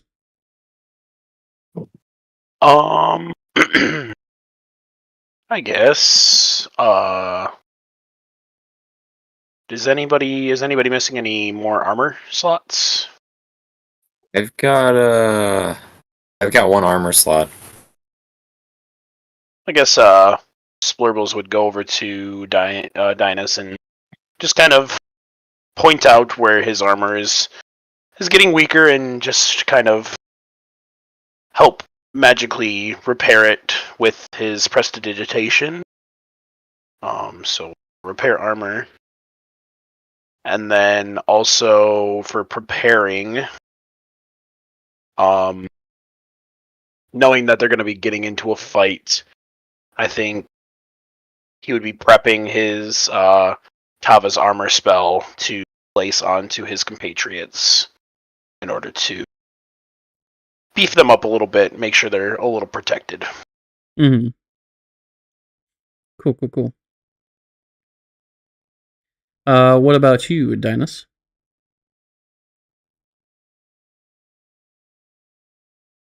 Well, at this point, if my armor has been repaired, thank you for that. I would probably just try to mark off some stress, just because at this point, I think I've got like 2 marked. So probably just trying to like unwind a little bit, maybe pull out a little book of rocks that I probably have picked up and I've just been learning about in my journey, and then just try to calm my nerves and geology. Okay. I'm brain farting. Is that all of your stress or just like 1 point? I think it's 2. Let me go back and check it. For stress, it's a 1d4. Yeah, you roll 1d4 and clear whatever that is off. Okay. 2. Nice. Perfect. That's all that I had. Good. All right. So, you all take your short rest in your own ways, fixing armor, calming down, kind of like relieving stress, or meditating to be mentally sharp in the battle to come that you suspect is about to come. After a while, you see like the lights and everything around the Arcanist start like glowing. Like there are these lights that start glowing around the Arcanist, in different shades of like purples and blues and some blacks as well. The Arcanist lets out a shrill cry. The keystone has finally responded. Quickly, surround me. The ritual must begin, or I'll lose the pathway. Hurry. Her body begins glowing brighter and brighter, still as her eyes roll backwards into her head, and the entire carriage lifts a foot off the ground. An earthly cry echoes from the woods, alerted by the arcane energy. Okay. So, what happens? I'll put that right there. He's there. Where's my cart? Carriage. Bloop. Bloop. Token. I'm just going to increase the size a bit. 3. Bam. Bam. Update token. Okay. So, next. It's in close range. Place 4. Alright, you feel a rumble as 4 ancient skeletons emerge from the ground, rusted swords in hand, disturbed by the forces of magic being used by the Arcanist. In the distance, 2 forest wraiths float ominously towards you. You're going to start a countdown die for the ritual. Your goal is to hold off the enemies until her work is completed. Alright, so it's going to be an 8. So countdown die. It will tick down 1 number every time an adversary is taken down.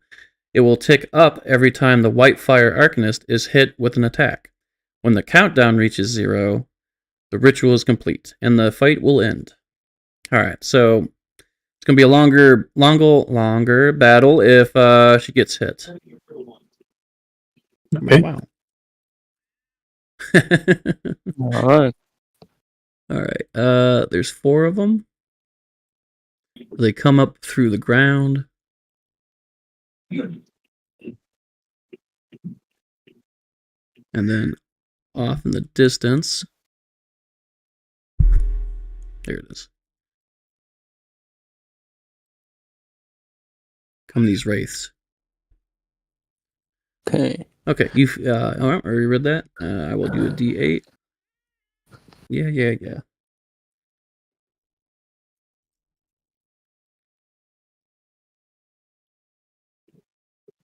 Oh, okay, cool. All right. So at this time, all these guys pop up and they start coming out of the ground, heading towards the Arcanist. What are you guys doing? I will go into close combat with the skeleton. And yeah, I will strike it. So ooh. No. 11. Oh, that's not it. Where's the dude? Oh, there it is. 11. You miss it. Ooh. Your blade goes kind of wide. Honestly, it's probably from the skeleton just being jerky, and like as you go to swing, he just kind of like jerks around a little bit because he's like undead zombie, or undead skeleton guy. So you completely miss. However, I'm going to spend a fear and activate every ancient skeleton within close range of a target to move into melee with them, dealing 5 damage each. Let me. But what since the I fuck? fail a roll with fear, I also gain 1 hope from my warrior ability. Okay. Yeah, Call of the Brave. You're right. Okay, cool. I just had to update my fear. Okay, cool. All these guys go around you. They come up, and they basically deal 20 damage total to you as each one of them kind of congregate on you after you attack the skeleton. Okay. Yeah, come at me, you unruly skeletons. Nice. The only response back is just like this, like kind of ghastly, like kind of sound. So. And do I have the buff from Tava's armor? I don't know. Gibbles? Did you do that? Oh, no. That was a splurb. Yeah. Should I make a roll for that? Do my 1d6 roll for the armor score? Yeah. It would be good to Okay. know how much more armor I got. One. Just Okay. one. That's not so good. But I guess 20 you said, right? Yeah, then I just take severe damage. Or I take 2 armor slots. Bump it to major, yeah. Alright, what are you doing? I take 2 armor slots. Okay. To make it major damage and mark 2 HP. Yeah. Alright, awesome. After that, it will be Gibble. All right. Oh no, Gribble, Dinus, did you go? I have not gone yet. I was gonna load my D4, but yeah, I'm gonna just fly on, not actually fly, but just run on over to Ryudo, and I'm just gonna start taking some swings. Okay. Go ahead and attack.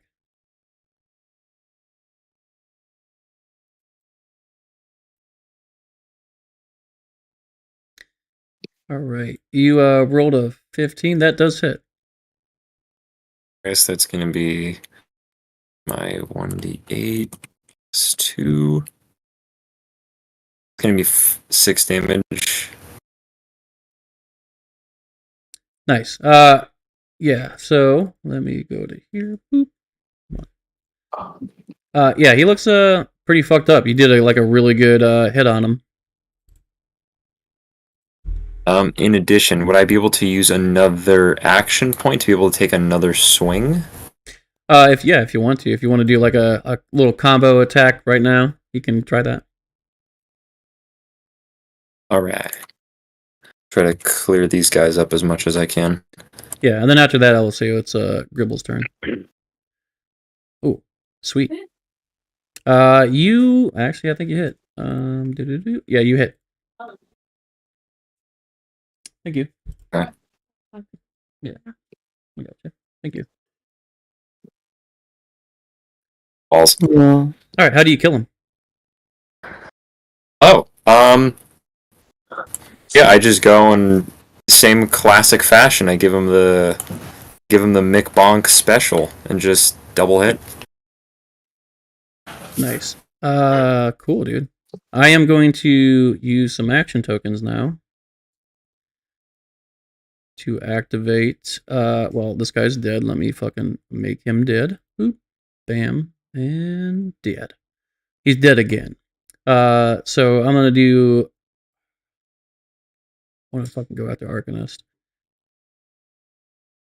I'm gonna do an action token for this guy right here to attack the Arcanist. He will also attack the Arcanist. Right now, you guys are at a 7 counter. So those are 2 action tokens. How many more do I have? Oh, that's why. Put it in there. Okay, 9. So that's 2. So okay, boom. So they're gonna attack her. Also, I am going to activate the Forest Wraiths. Both of them. Let's see.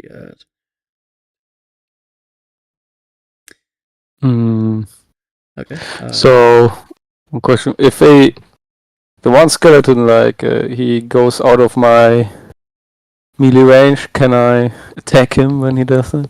No, you have to have like an opportunity attack ability. Oh, okay, I see. Sadly, I do not have that. Mm-hmm. All right. The one comes up to you, Dinus, one of the Forest Wraiths. You see this like ugly, kind of ghastly black image of this like wisping, kind of like smoke or oil. It's like floating oil basically. As this nasty this wraith comes at you, but it's all like a dark green liquid. And he does. All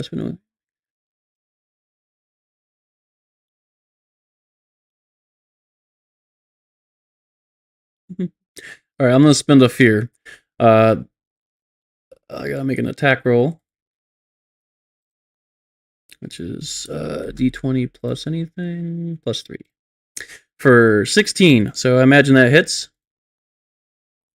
Mr. Dinus. You know, it does actually hit.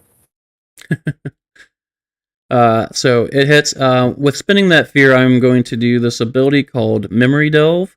On success, the Forest Wraith flies into melee and places their hand upon the target's cheek. Ask the player to describe a terrifying moment from their character's childhood.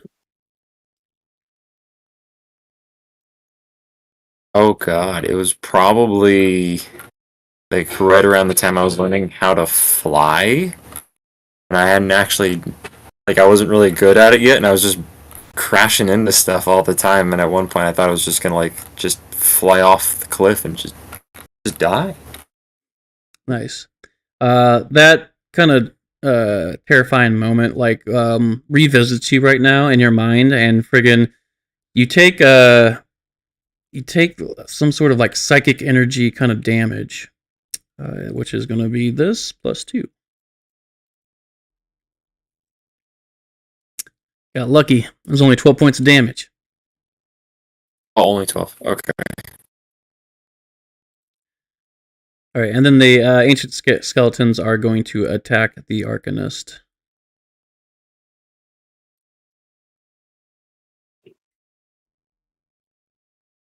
Which they don't have a modifier. And it's just going to be that. Ooh. That was almost a natural 20. I was like, fuck. All right, and then the other one attacks. The first one misses, the second one hits. Sorry, I have you clicked on Dinas. So I would use my iron ability to rush in and save the Arcanist. All right, sweet. So this one right here, you're gonna kind of go in and shield bash or something. What exactly do you do? Yeah, it's as I see him just running up to try to just claw at the Arcanist, I jump in and I just try to protect, just kind of putting myself and my shield between the Arcanist and me, and I just I take the damage instead. All right, cool. It's going to be reduced by 2. Let me roll this damage. Boop, boop, boop. Is that all right? +2.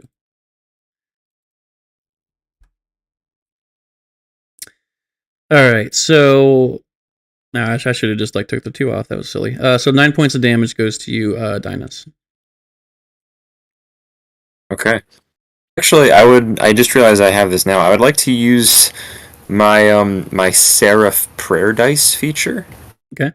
If I can, so I can roll a number of D4 dice equal to my spellcasting trait. I was actually thinking about it. Where is that on here? I believe your spellcasting trait will be strength. It would be under your Seraph, I think. Nope, that's not it. Divine Wielder. Would be in the Oh, it is strength. class. Yeah, strength. Yeah. I didn't do this before, admittedly, because I kind of forgot it was there. Whoa, you're breaking up again. Not gonna lie, I kind of forgot this was there, but I can use my prayer dice and then reduce any incoming damage. So I'd actually like to use those prayer dice. Okay, so it's 5 points of damage then. Yeah. So that's 1 damage instead of 2. No, it's 9 from your shield thing, and then you take away 4 from that, so that's 5 damage. Which I'm not sure your thresholds. Yeah, actually, yeah. I just take the damage because I'm realizing that's not actually enough to switch over the threshold. Right. All right, cool. Please mark your health points down. Got you. Cool. Bam. All right, next should be Gribble, right? Yes. Okay. So what Gribble's gonna do is he's gonna run up to about here, and he's going to cast the old reliable Vicious Entangle on this guy right there. Oh, sick. And try to restrain this guy. So let's see, it's a +2 on that. Oh, success with fear. Oh shit. Okay, cool. Okay, are you gonna spend the hope? Yeah, but I'm also going to spend a hope to make all the skeletons around him will also be restrained. So that's D8, I believe, for all those guys, and they all take 1 damage. There's not a lot of. Yeah, it's just mostly grass around here, so it's just they're weaving up and squeezing the bones, but they don't have much he can squeeze out of them. There's no spikes or anything around to use, so he's just holding them down. They're not really affected by it like a living person would be. All right. Cool. Gotcha. Yeah, it doesn't do a lot of damage to them. Although some of their like shin bones like kind of splinter a little bit. After that though, I am going to do another token action. Ooh, let's see. Action tokens. Let me go down. Let me use 1, 2, 3, 4, 5. Yeah, let me just do all 5 of them. Fuck it. Man, I was one dice point away from a max crit too. All right, so actually, he's gonna step over here and go attack you, Gribble. This guy. So I'm activating all of them. So this guy right here is just gonna attack the Arcanist. Well, he should be restrained though. Oh, dude, you're right. I'm so sorry. He's not moving fucking nowhere. Yeah, never mind. All of them are restrained. They can't move, so they're going to attack Ryoto, Dynus, and the Arcanist. The Wraiths, though, come over to attack you, Gribble. No, and you, I'm Dynus. scared of ghosts. All right, so let me do the roll against the Arcanist first. That doesn't hit. Let me do the roll against Ryoto. Oh, hold on. What's I don't think the ancient skeletons. Nope, they don't have a modifier. Okay, and then against Ryoto. Uh-huh. I don't think that hits, does it? No, it doesn't hit. Nice. Okay, and then the one against Dynus. Bring it on. Natural 20. Oh, All right, so Ooh. good that he is really fucking tanky. Yeah, good thing we repaired his armor. Good thing, dude. Yeah, I'm gonna let my armor eat that one. all right. Let's do. All right, and I'm going to roll. So that'll actually be 8. So criticals in here, you are going to take your max dice roll, which will be 6 in this turn. And so with multiple dice, I don't know. I didn't look into this that much. If I'm going to get max die for 3 of them, because he does 3d6. So the way the criticals work is like you take your max die number and then you roll another die and add your modifiers. That's hard. Yeah, so crits are like really cool in this. They're somewhat devastating depending on what you roll along with your max damage, but I like it. I like it a lot. So I'm just gonna say though, I don't know, so I'm just gonna take the max damage of 1 dice roll, which is 8, and he hits you for 18 damage, Dynus.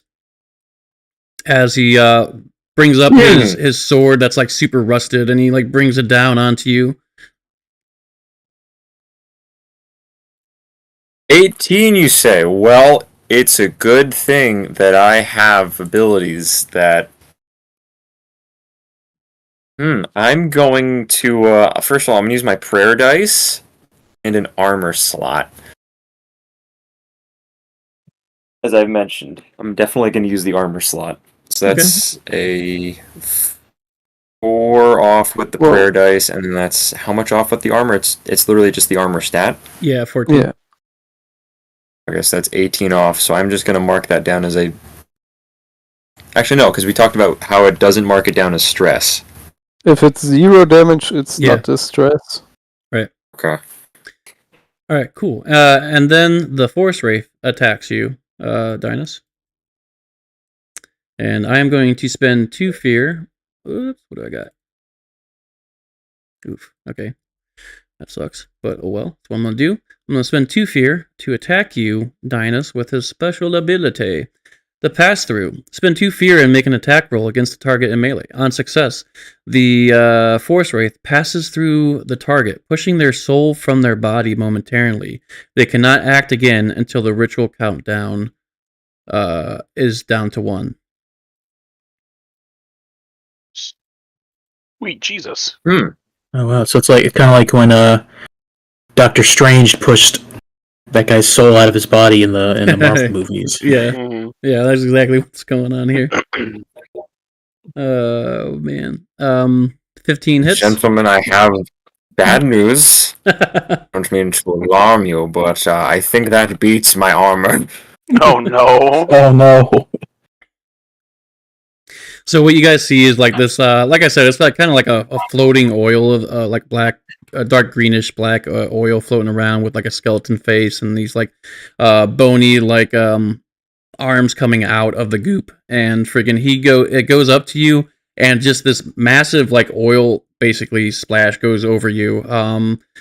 And all the oil that's on you like immediately goes through you, if that makes sense, and friggin' your soul comes out and it's just standing over your body as you kind of like slump down and just look at the ground. I Oh. don't suppose I could use an armor slot to just eat that up, or that's no. No, I am Okay. sorry. Yeah. It's alright. Carry on without me, boys. Be strong. Remember me. All right, and then the Forest Wraith, the last one that I've activated, he is going to just attack normally. Friggin' Gribble. Okay.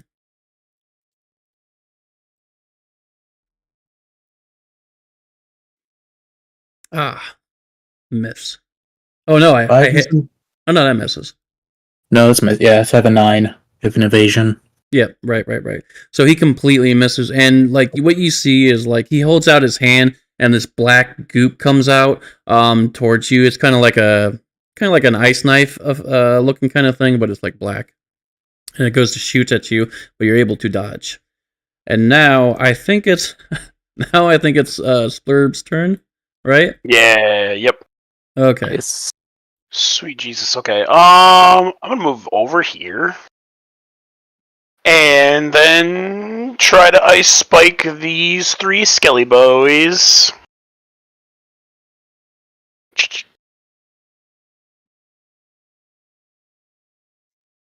Critical Hey! success. Nice. Let's go. Just so everyone knows, when you roll doubles, even if it's ones, it's considered a critical success. Awesome. So, full dice damage, correct? Yep, that's going to be part of your modifier. And then an additional damage roll, correct? Yes. Yes. Okay. 10 points of damage to each of the skeletons. Nice. How do they die? How do you kill them? So from where Gribble has like restrained them with his vines, you just see the ice like coalesce around the vine and turn into spikes and just kind of tear through the bones, like just disintegrating them as they fall to the ground. Nice. Cool. At this point, I know you rolled again, Splurb, if you want to do another action.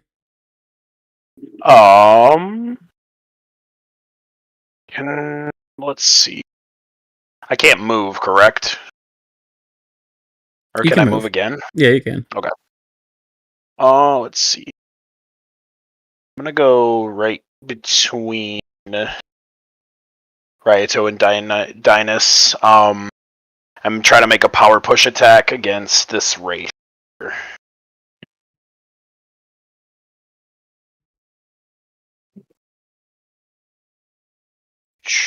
Oh, that's awful. That's a 5 with fear. Yeah. So that misses. Gotcha. And I am going to spend a fear. Where's my fear? Oh no, I'm not. I don't have fear. Oh no, I just got one. Yeah, I'm gonna spend my fear to bring about 2 more ancient skeletons that rise up through the ground behind you this time. No. Yeah, and then I'm gonna use 1 action token to have this guy. Let me get him out of the way. Have this guy attack Gribble. No. All right, I believe he has got a 0, right? Modifier. Yeah. All right, he misses.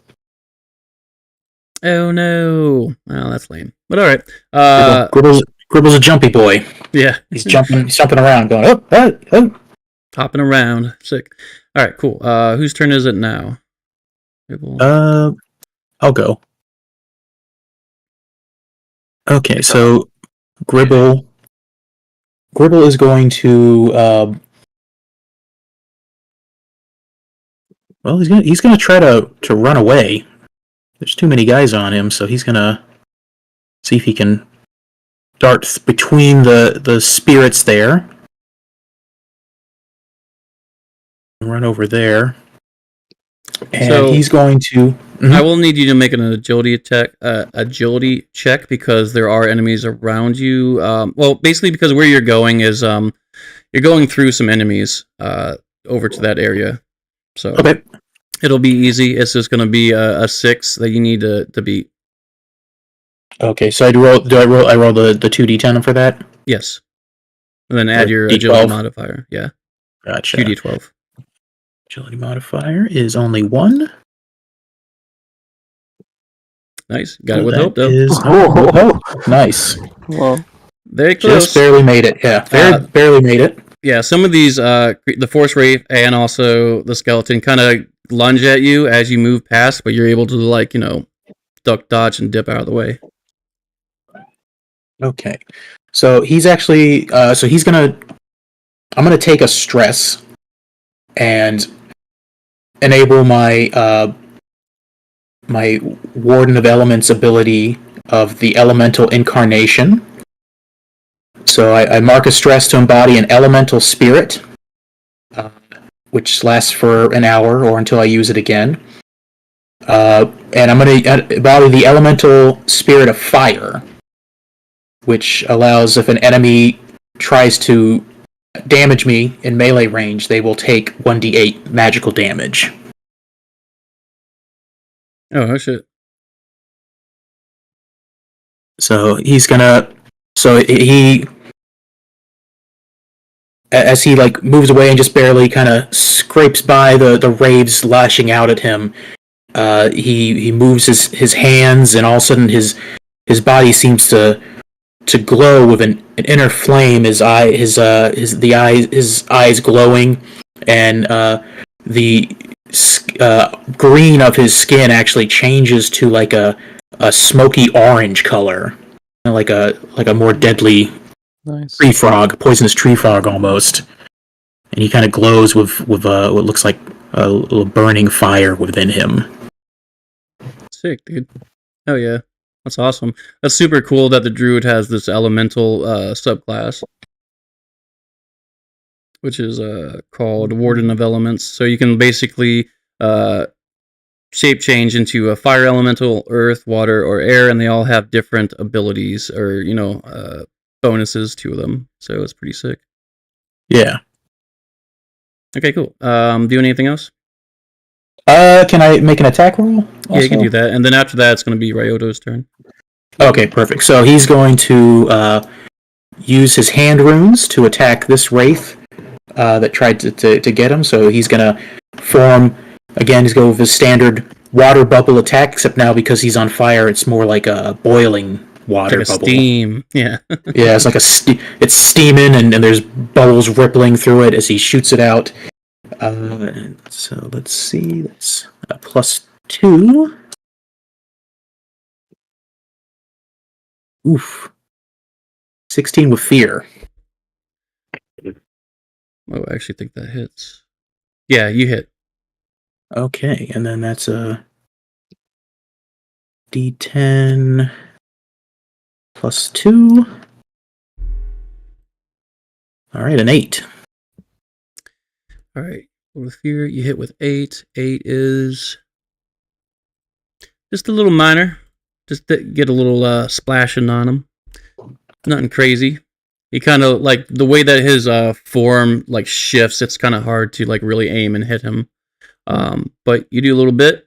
He goes down a little bit. Let's see. After this, I'm going to let Ryoto go. Yes. Mr. Spurbles, let's do a tag team attack. Let's do it! Oh, yeah. I spent 3 hope. because Nice. I'm maxed out in hope. So All right, so how this works, just so everyone at home knows, is they're going to do a tag team kind of co-op attack, meaning, which is something in this game system where you spend 3 hope. Both of them are going to roll attack rolls, and we're going to take the better one, or the one that they choose, actually. They're going to take the one that they choose, and then we're going to add their damage together, which I think is fucking sick. But I need you guys to, describe this like little team up. yeah. So I want to hit this race so that we can get Dinos back. I hope if he falls. So how about you brought your eyes around my blade so I can slash it with magic. Yeah. And then I roll. I kind of picture this kind of like Chrono Trigger image of the main character going to slash and like frogs behind him, giving him some like water damage on his fucking sword. Oh yeah, and I want to use my experience way of the blade. I'm an expert in the fighting, so I use another hope to get another +2. Yeah.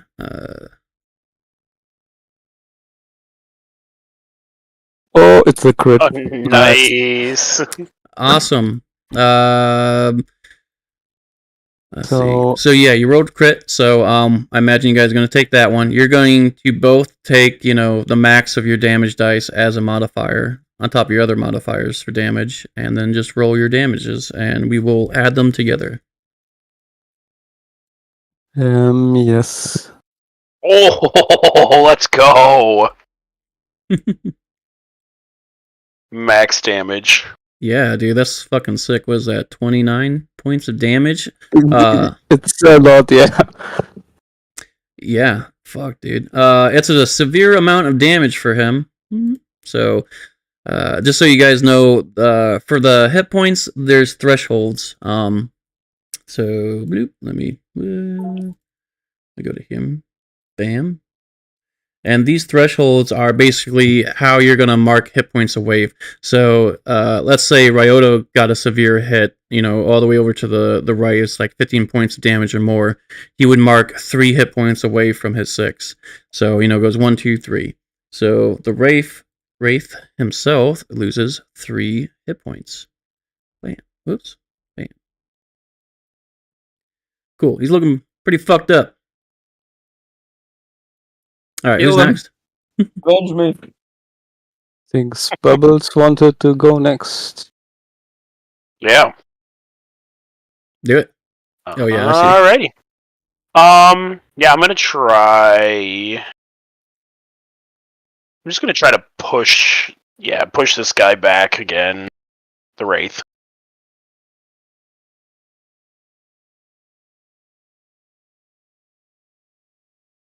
Dang. Well, with hope. Unfortunately, it misses. Gotcha. Because it goes right past them. I'm gonna move over to here. All right, cool. I should have updated you on the countdown timer as well. It's at 4, or the counter, whatever countdown. It's at 4 right now. All right, who's going next? Gribble will go next. Okay. Okay. So he's just gonna lash out again, try to shoot another water bubble at the same guy.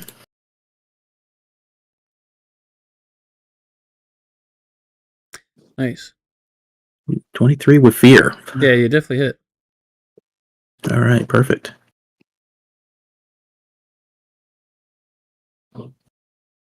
That is a 5. Okay, 5 points of damage. All right. You see, like it annoys the fuck out of him. You hit him in like the chest, but it doesn't like really do a lot of damage. You can see it's like kind of steaming and burning his friggin' oil like kind of body itself. He takes the damage. Let's see, and with that fear, I am going to activate 2 of my skellies. Boop. And my Forest Wraith, actually. I have enough tokens. So when they use an action, or when they perform an action, they use an action token, so to speak, to do those. And then I hold on to those so that way I can do stuff when they either roll with fear, they fail, or there's like a cinematic kind of opportunity for me to be like, hey, this is a cool story and these guys are coming to fight you, kind of thing. Mhm. So since they rolled with fear, I activated my 2 skellies and my Forest Wraith. The skellies are going to come up here. Bloop. Actually, I'd say the cart's kind of in the way. They'll go around. And they're both going to attack the Arcanist. Which one hits? So does the other. You've gone from 4 to 6 on your countdown. Damn it. I don't think I have anything for her. Okay. After that, the Forest Wraith goes over to you. Actually, he doesn't even need to move. He has a ranged ability attack. So he's going to attack you, Gribble. With Nice. a natural 1, which completely misses. That's actually like Yay. 4 with his +3 modifier, but I assume 4 misses you.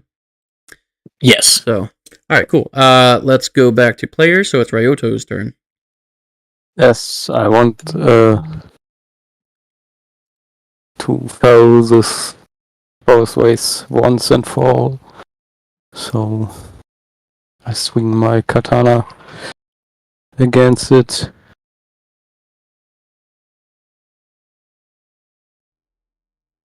So I gotta hope. Yes, That you get a hope, and you hit. Alright.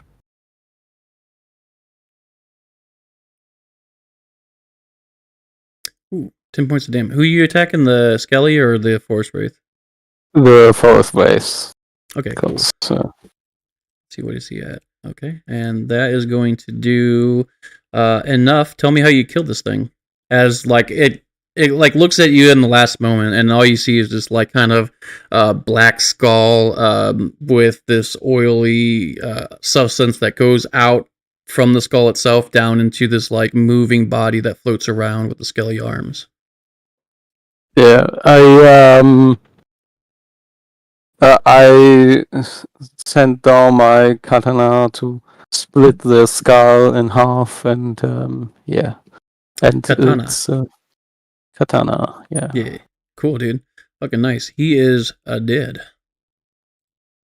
Bloop. Blam. So that brings the counter down to 5. Mm-hmm. Okay. Who's going next after Ryoto? Splurb?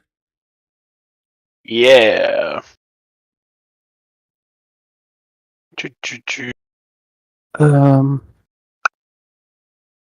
Now that he is dead, does that give Dynas back his? Does it body? free him?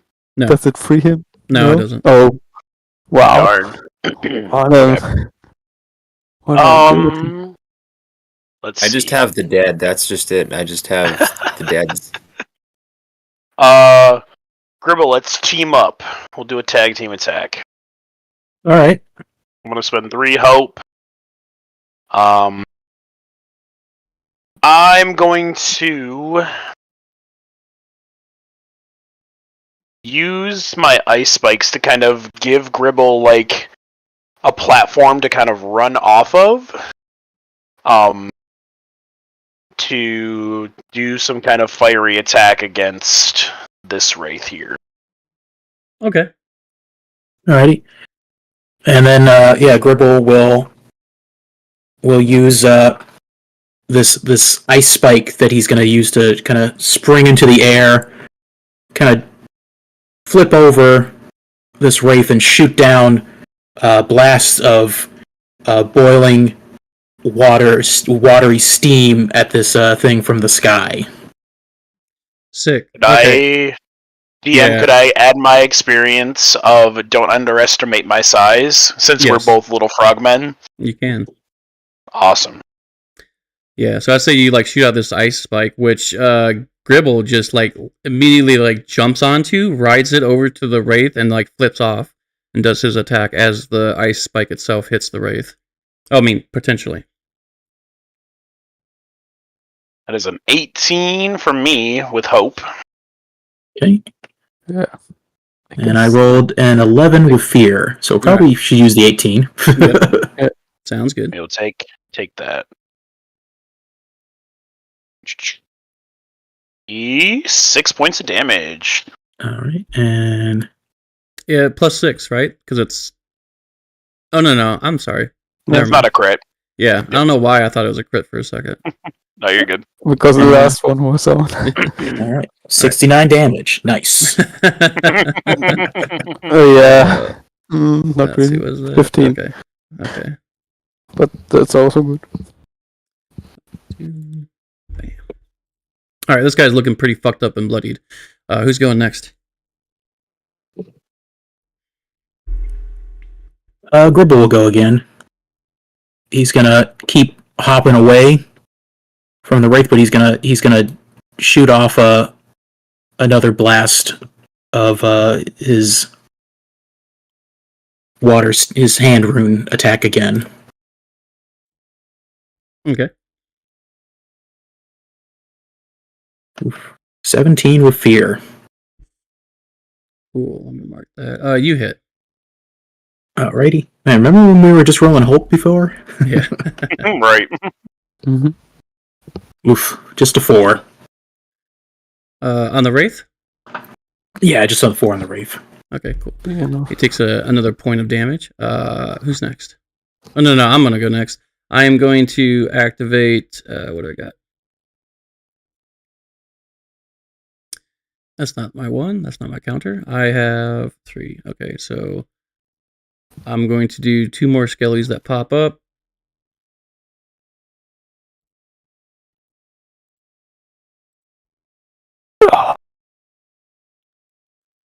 Kill. And I'll start getting rid of some of these other guys. Boop, boop, boop. Okay, and this guy. Cool. Yeah, so these guys pop up.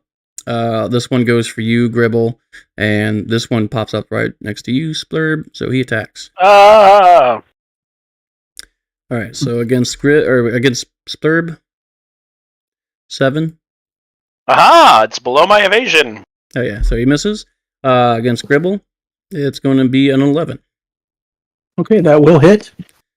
So he will be taking 1d8 magical fire damage because he's going to deal damage to me. Yep, go ahead and roll that. I'll do 3d6 plus 2. 3. Alright, he takes 3 points of damage, and you take 11. Oof. Alright, so I'm going to...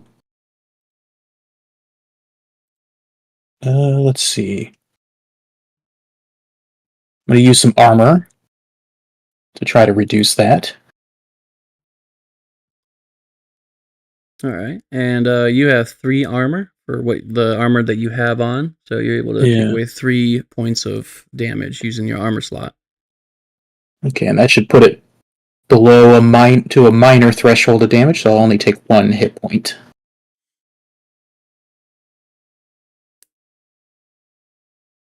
Alright. Wait a minute, he hits you for 11, and you're going to take away 3?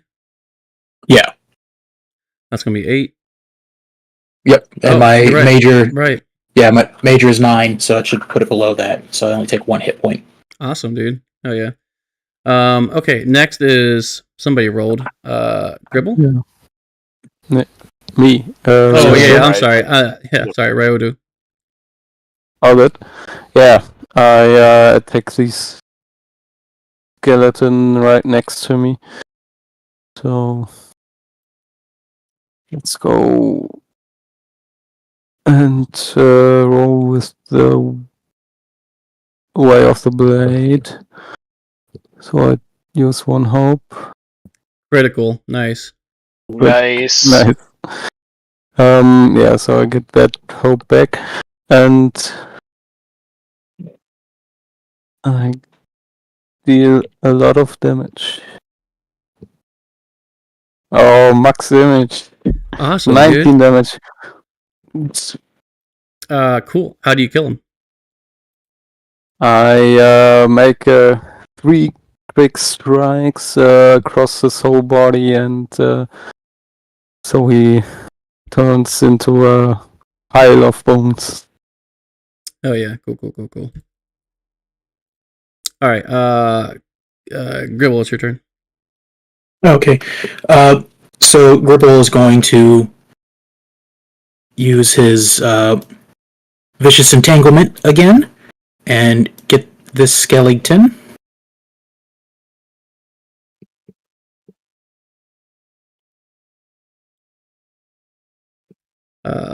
That misses. And with fear. Okay. Well, then I. Oh wait, can I spend a hope to add +2? Would that? What would you add? The natural at nature, my experience. So that would give me a +2. Okay, yeah, sure. Go ahead and describe this to me. Okay, sure. So, Gribble takes the grass that's around there and uses he's kind of familiar with the grass now. He's been moving it around, so he knows just how to make it grow at the right spot, so it comes up and wraps around the skeleton's legs and goes up through the armor and kind of like grips out like a spider web almost, just wraps around all his limbs and like tries to and starts pulling them together. Oh, sick. Cool. Yeah, you hit both of them if you're using your hope. I am, and I'm going to spend another hope so that both skeletons get caught up in that. Mm-hmm. And then they'll both take 4 points of damage. All right, describe how one of them dies, which will be this guy. Oh, okay. So as the grass grows around all their limbs and starts pulling it down, you can hear their brittle bones start to crack and snap as they're trying to pull away from where the grass is doing that, and then just eventually it turns out the grass is stronger than brittle bones, and they just snap and fall to pieces. Sick. Oh yeah. With that, the counter goes down. There's another pulse of magic from the Arcanist as she calls out, "I'm almost there." With this magic though, it kind of like pushes back some of the darkness around here, and Dynas, you feel your soul kind of go back into your body. I live! And I'll let you take a turn right now because I know you've been out of the fight for a bit. I spring to my feet. Do I see the wraith that knocked me down before? It's dead. It's like a puddle next to you. I avenged you Oh. already, my friend. Good show, gentlemen. Jolly good show. And I wind up to the next thing that's on its feet, and I just start swinging. Oh, fuck yeah, dude. Nice. Let's see. Oh, actually, he would have that. Okay. Yeah, you hit. And that's a fear. Yes, it is a fear. And Okay. damage. Yeah. Is there anything that I can use my hope die on right now? Your hope. You can channel one of your experiences for a +2 or +1.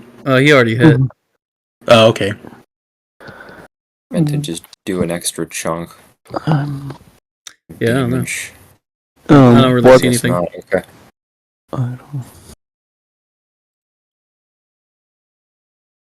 don't. Cool. How do you kill this thing? I basically just groundhog game whack it and just right over the top of my head just come crashing down on this thing and just Nice. take it out. All right. Counter goes down. Cool. He did roll with fear, so this wraith is going to take a turn. Hold on, let me look at my actions. Yeah. Okay. 4, 2. Wraith knocks me down again, and I'm gone for like another 10 rounds. Yeah. I'm gonna activate the skeleton and the wraith itself. The skeleton attacks. Yeah, he's fighting you. He's in close range. He's gonna fight you, Splurb. He attacks. Oh no! With a 13. That hits. All right, that's 3d6 plus 2.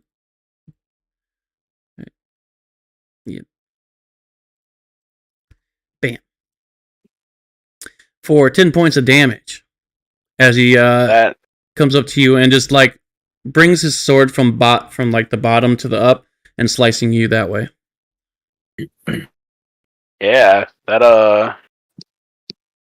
I'll just take 2 hit points.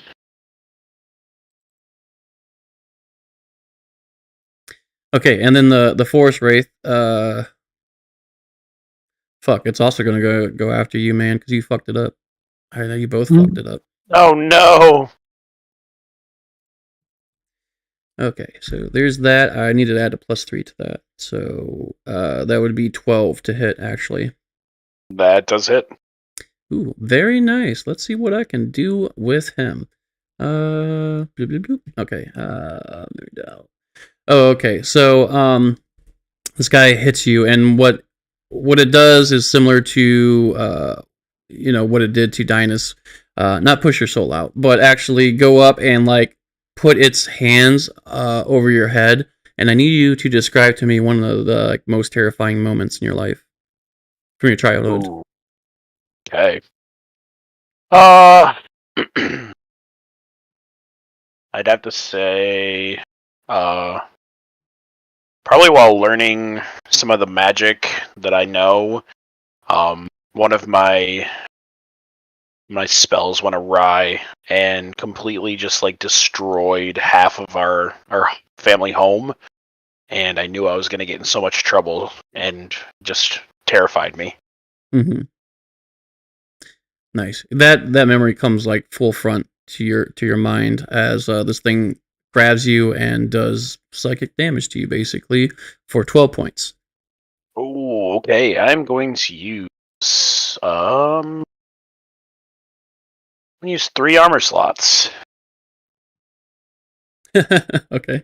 to go down to and take 2 more hit points. Oh my goodness. Oh, that's right. You only have like 3 armor. I'm like, really? Mm-hmm. Yep. Like what? My goodness. Okay. After that, I didn't see who rolled. Who's next? Cribble? I could be wrong. Yeah, I didn't roll. Okay. But I mean, I'll go if nobody else is going. No, let's Ryoto go. Yeah, Okay. I wasn't. So yeah, I went here to attack the wraith. Sadly, before I couldn't. So yeah, spent a hope to use my way of the blade, and I crit again. Wow. Again, dude. What the fuck? What the fuck? Oh my goodness. Yo, you got loaded dice here. I don't appreciate that. That's awesome. Yeah, it's indeed awesome. With rage.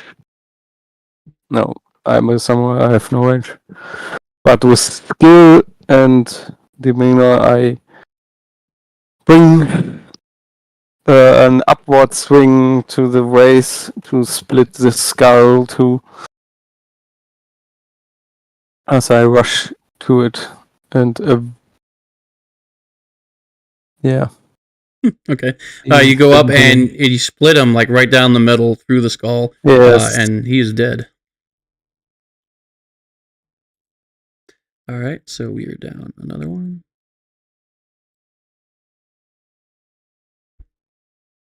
All right, who's next? I will go up next. So Okay. I'm going to use my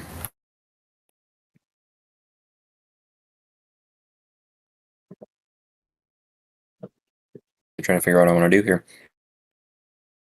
I'm going to use my spirit weapon. I'm going to fling it at my enemy.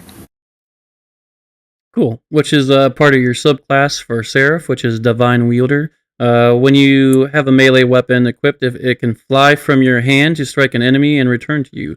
Treat it as though it is a weapon with close range. Mark a stress to also apply this attack to another target in range. Oh, that's pretty sick. 100%. I'm going to try to go for that double kill. Oh, he's dead already. That's our go. Oh, sorry. The design looked kind of... The skull looked kind of close to the regular situation. I didn't really see it there. Yeah, no. Ryoto finished him. That's what I thought. I'm like, oh. Wow. 16 hits. Alright, 16. Yes. Alright. I'm gonna come in.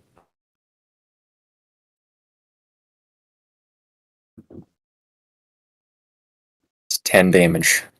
I see.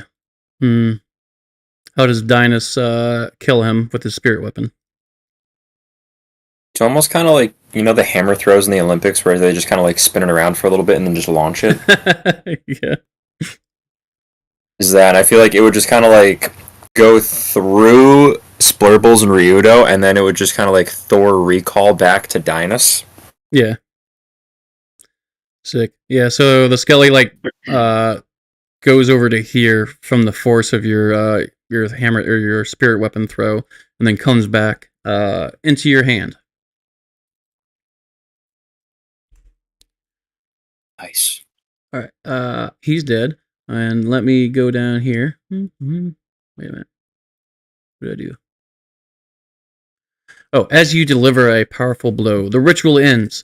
The carriage comes falling to the ground as the keystone vibrates with arcane energy. Then, all at once, a soundless explosion erupts from the white fire arcanist, dissipating any last enemies who might remain.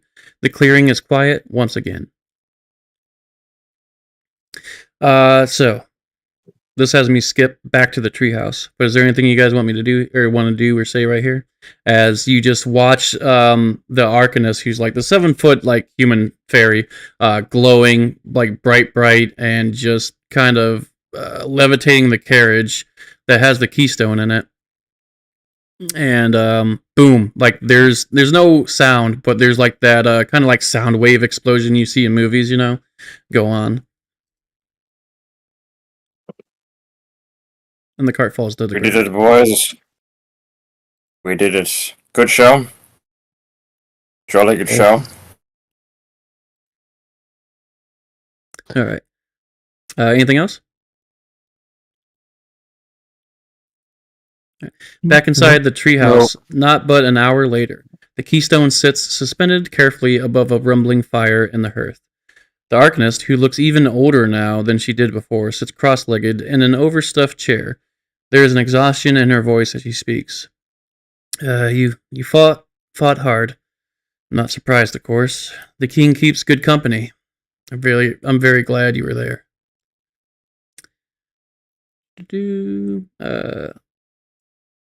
The keystone will need a week, maybe more, to allow the magic to settle.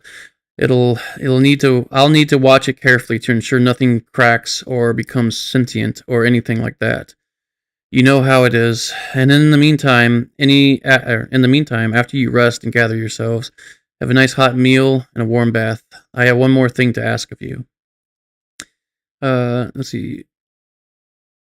All you guys go out of the Arcanist's home, out of the forest itself, to view the verdant expanse from above, and see the twisting stone spirals breaking through the tree line, each with a flame flickering within the tower like a beacon.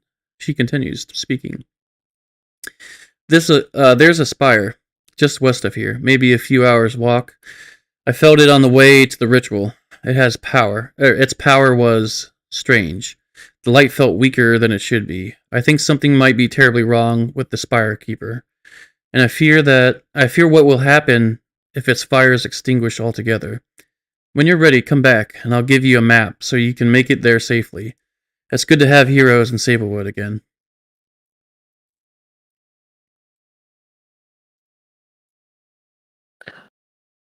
Yes. Hooray! Hooray, huzzah! Yeah, We did it. We won. we did it. We saved the kingdom. Almost died. We almost died. We didn't. That's what matters. Right. Yes. Yes. Bro, this is definitely difficult to balance. Like, as far as the encounters go, I felt like the first encounter was, like, super easy. Like, I understand they want it to be, like, somewhat easy just to learn the mechanics and stuff. I'm just like, ugh. I think we should have had, like, another ambusher or two. And then with this, it's just depending on where you guys roll with the fear and everything, and any failures.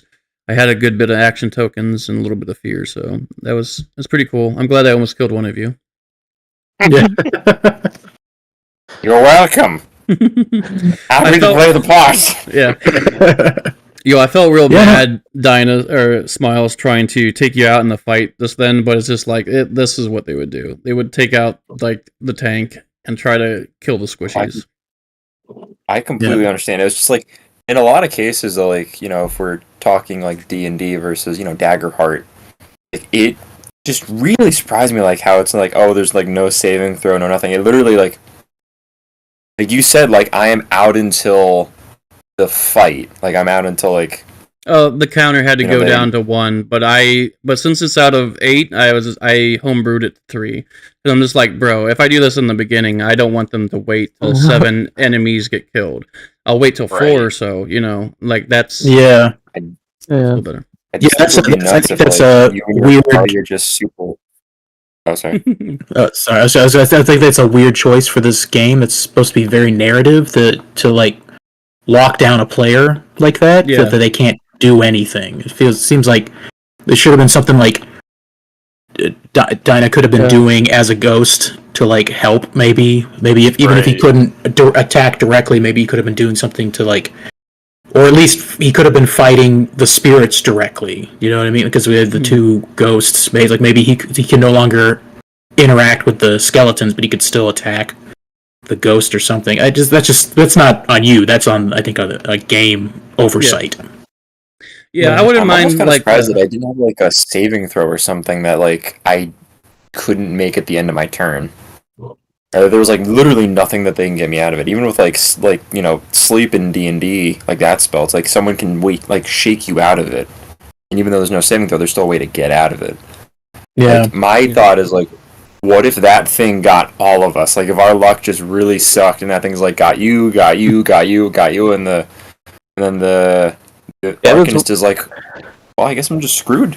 Yeah. I thought killing it might help, so yeah.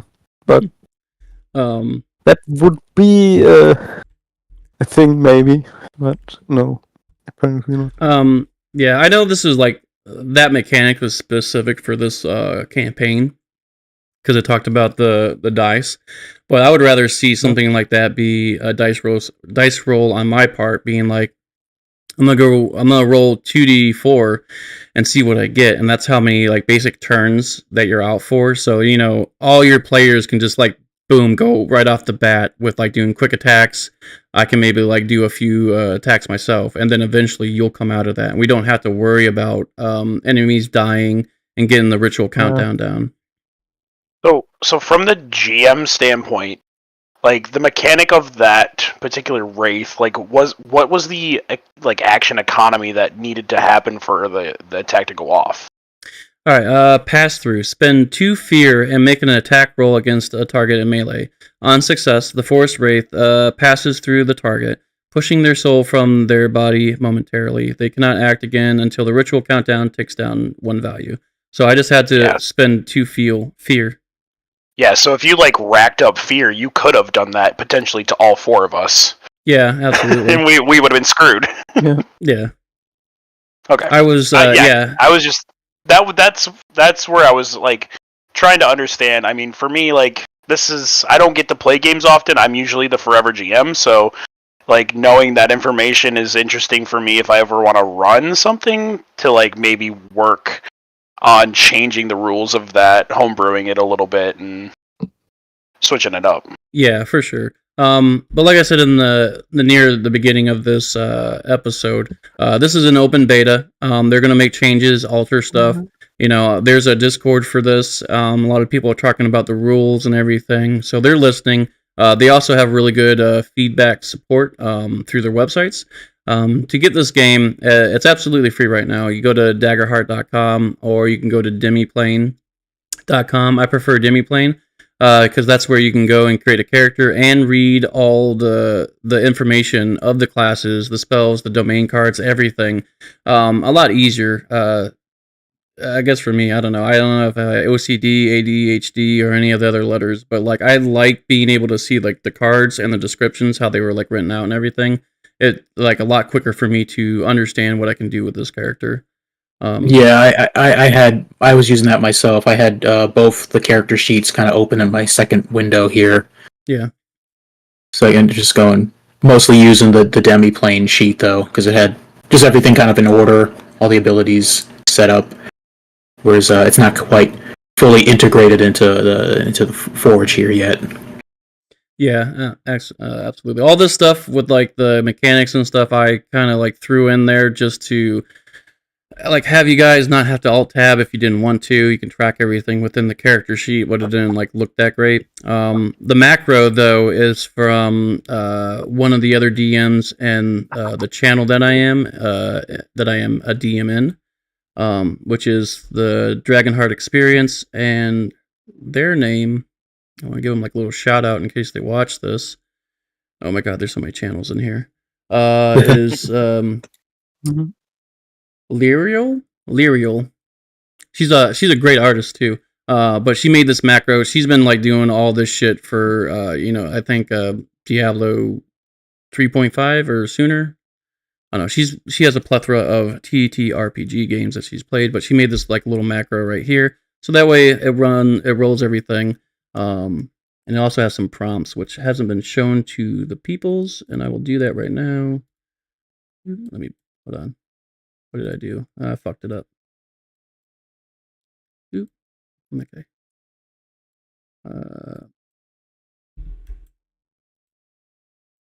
There we go. As you can see, she coded in here to enter any modifiers that you'd want, and then you can also have advantage, which I didn't do too much. I should have done that on a couple attacks. That's one thing I can do with my fear tokens. I can give my enemies advantage, which is just an extra 1d6 to attack, or disadvantage is a negative 1d6. You know, stuff like that.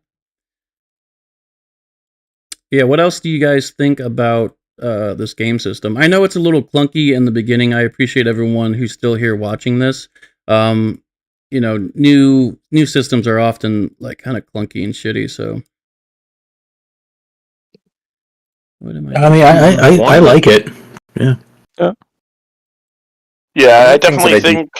There we go. I think it has like need for tweaking, like all beginning systems obviously would, but I think the bare bones is decent and the content is good, and it can definitely go places once things are hashed out and eventually put into a final product. Yeah, I have high hopes for this game system. I think they're knocking it out of the park right now. It does need tweaks, like you said, but just the step away from the D20 dice, having all of these like little mechanics in there, like it makes you feel like you have a lot of abilities. It's kind of like a D&D 4th edition with some of the abilities you can do during long, short rests and like, stuff like that. With these little cards and things that these abilities that you can do depending on your race that you pick, the class and also the subclass. So it's super cool. I like seeing this. Just so you guys know at home, they start out with 2 adventure actually let me bring that up. They start out with like 2 adventure domain cards. I'm trying to say domain. Here we go. Yeah. Cool, I got that up now. So Dynas, his domain cards are Mending Touch and I Am Your Shield, which gives him 2 different abilities to do. As he levels up, he'll get another one to a max of 5 abilities. And at any point during the game, he can change those out using 1 stress. I think it's either 1 or it's the stress of the card. Yeah. Let me see. Does this help? There are some on 0 to 3, I think, or 5. Yeah, so this is the level of the spell, and this is the cost. So this is 1 stress to turn this back in and grab another card if he wants to, which you can do. It's free at long rest, but you can do during the game itself, during combat or anything with taking a stress. And then here's Seraph, which his ability for that class, which is kind of like a healer, the cleric of the group. And then he picked Divine Wielder subclass, which is pretty cool. What's the other one? Let's see. Winged Sentinel, Foundation feature, Specialization Master. So as you go up, these abilities that you get from the subclass, you can basically level those up as well during certain level up periods. I think it's at level 5 and then level 8. You can level up your little specialization. So instead of spending a hope to take flight until your next roll with fear while flying, do an additional 1d8 damage. Your supernatural visage strikes awe and fear. You have advantage on presence rolls while in flight, and if you succeed this presence roll with hope, you may remove a fear from the GM's fear pool instead of taking a hope, which I think is pretty cool to try to get the GM from being able to activate shit. And then he's a fairy, so he has the wings and luckbender, and his community where he's from, he grew up in a Ridgeborn kind of community, so he has steady, which gives him a +1 armor slot. So very cool. I like this system. I made a couple heroes myself. I'm gonna be playing this in a play-by-post one right here. But what else do you guys have any other thoughts or opinions on the game? Well, one of the things. Oh, sorry, do you want to go first? Well, I was just going to say one of the things I was unsure about was the hope and stress system, because a lot of powers require spending hope or gaining a stress. But the way that the game flows is that I oftentimes had so much hope, like I was maxed out, and that we didn't really. It just never felt like I was out of hope when I needed it for an ability, and I barely had any stress to use. So I thought it actually in practice it works really well. Gotcha. I was a little concerned about that too. I'm just like, man, it's gonna suck with the resource economy, but it was pretty good, I guess. Overall, wasn't as bad as I thought. Dr. Z says, "Got to go to work. Enjoy the game, y'all." Thanks, Dr. Z. I appreciate you leaving a comment. And for anyone that's watching, if you could like and subscribe, I'd really appreciate it. I'll be doing some more Daggerheart videos in the future, along with D&D and some variety gaming here and there. What else did you guys were going to say? I was going to say that one of the big things that really jumped out to me is when it comes to Daggerheart, it feels more like it's narratively mechanic. If that makes any sense, where it's like, if we're comparing this to D&D, D&D is all about, it feels like much more mechanically heavy. But with this, it's like you're using more of the story elements to kind of use mechanics, which then propel the story further, where I feel like D&D is more, much more almost it's just not as narratively focused right as this. Yeah. I feel like with a lot of the different things that we were doing here, it was describe this thing. I don't think I've ever really had that much control over the surroundings as I did now as a player in any other game. You might have someone be like, "Oh, describe the town you're from," and that's really all you get to input to the story. This was a lot of involvement. Yeah, and that's one thing I'm super stoked about this is because they have you ask questions, you're collaborating together, and I never really thought about doing that in my D&D games. I'm like, all right, let me fucking describe as much as I can, and sort of smell, sounds, and sights, So it was really cool when I saw that, and I read it in this as hey, you're gonna be doing this a collaborative with the players, and then they have questions in there hey, what makes these trees look like different than the other force and stuff. Yeah, I completely agree. Like, I've always played with a more narrative focus in D&D, so it's a very common practice at my tables where I tell the player, like, okay, just do you describe what you're doing here, or you tell me what this happens, and stuff like that. But it always felt like I was forcing it into the game. The game wasn't really set up to do that. I was just kind of wedging that in there. Whereas this game, it just felt like the game is set up like no, we want you to describe everything. That's what this is for. Right. I like it. I like it a lot. Yeah. I think the only thing that's still kind of clunky is like the initiative, right, or lack thereof, where it's kind of freeform and stuff. I don't know. Maybe it just needs people who have played this or DM'd it more often to feel more comfortable to being like, all right, I'm gonna hop in and do something or say something, Yeah, it's definitely clunky at first, but then like I do agree. I think that the more people get used to doing this, the easier it will become. What were you gonna say, Raiden? Yeah, it's also kind of like you can even do like not just one attack then the next, but you can like do. I think if you not roll with fear, you can or fail to hit, you can like do 3 attacks in a row, and it's really different from D&D. So or other systems I play where you have like order, you have this much you can do in one turn, and then the next one is up. So yeah, it really needs to get used to, and but it's kind of cool. At least I would say so. And yeah, I like that this system uses D12 because that type of die is really underused in other systems. Yeah, so it's kind of cool. Sure. Also, the crit mechanic is kind of unique with you roll 2 on the same on the roll, so that's also nice. Oh right, yeah, with the D12s, yeah. Like I like that. There's more chances than just one number to get a critical, and I think that's super sick. And I like how they do the criticals too, the max damage dice on top of whatever you roll in your mod. Like that's awesome. Yeah.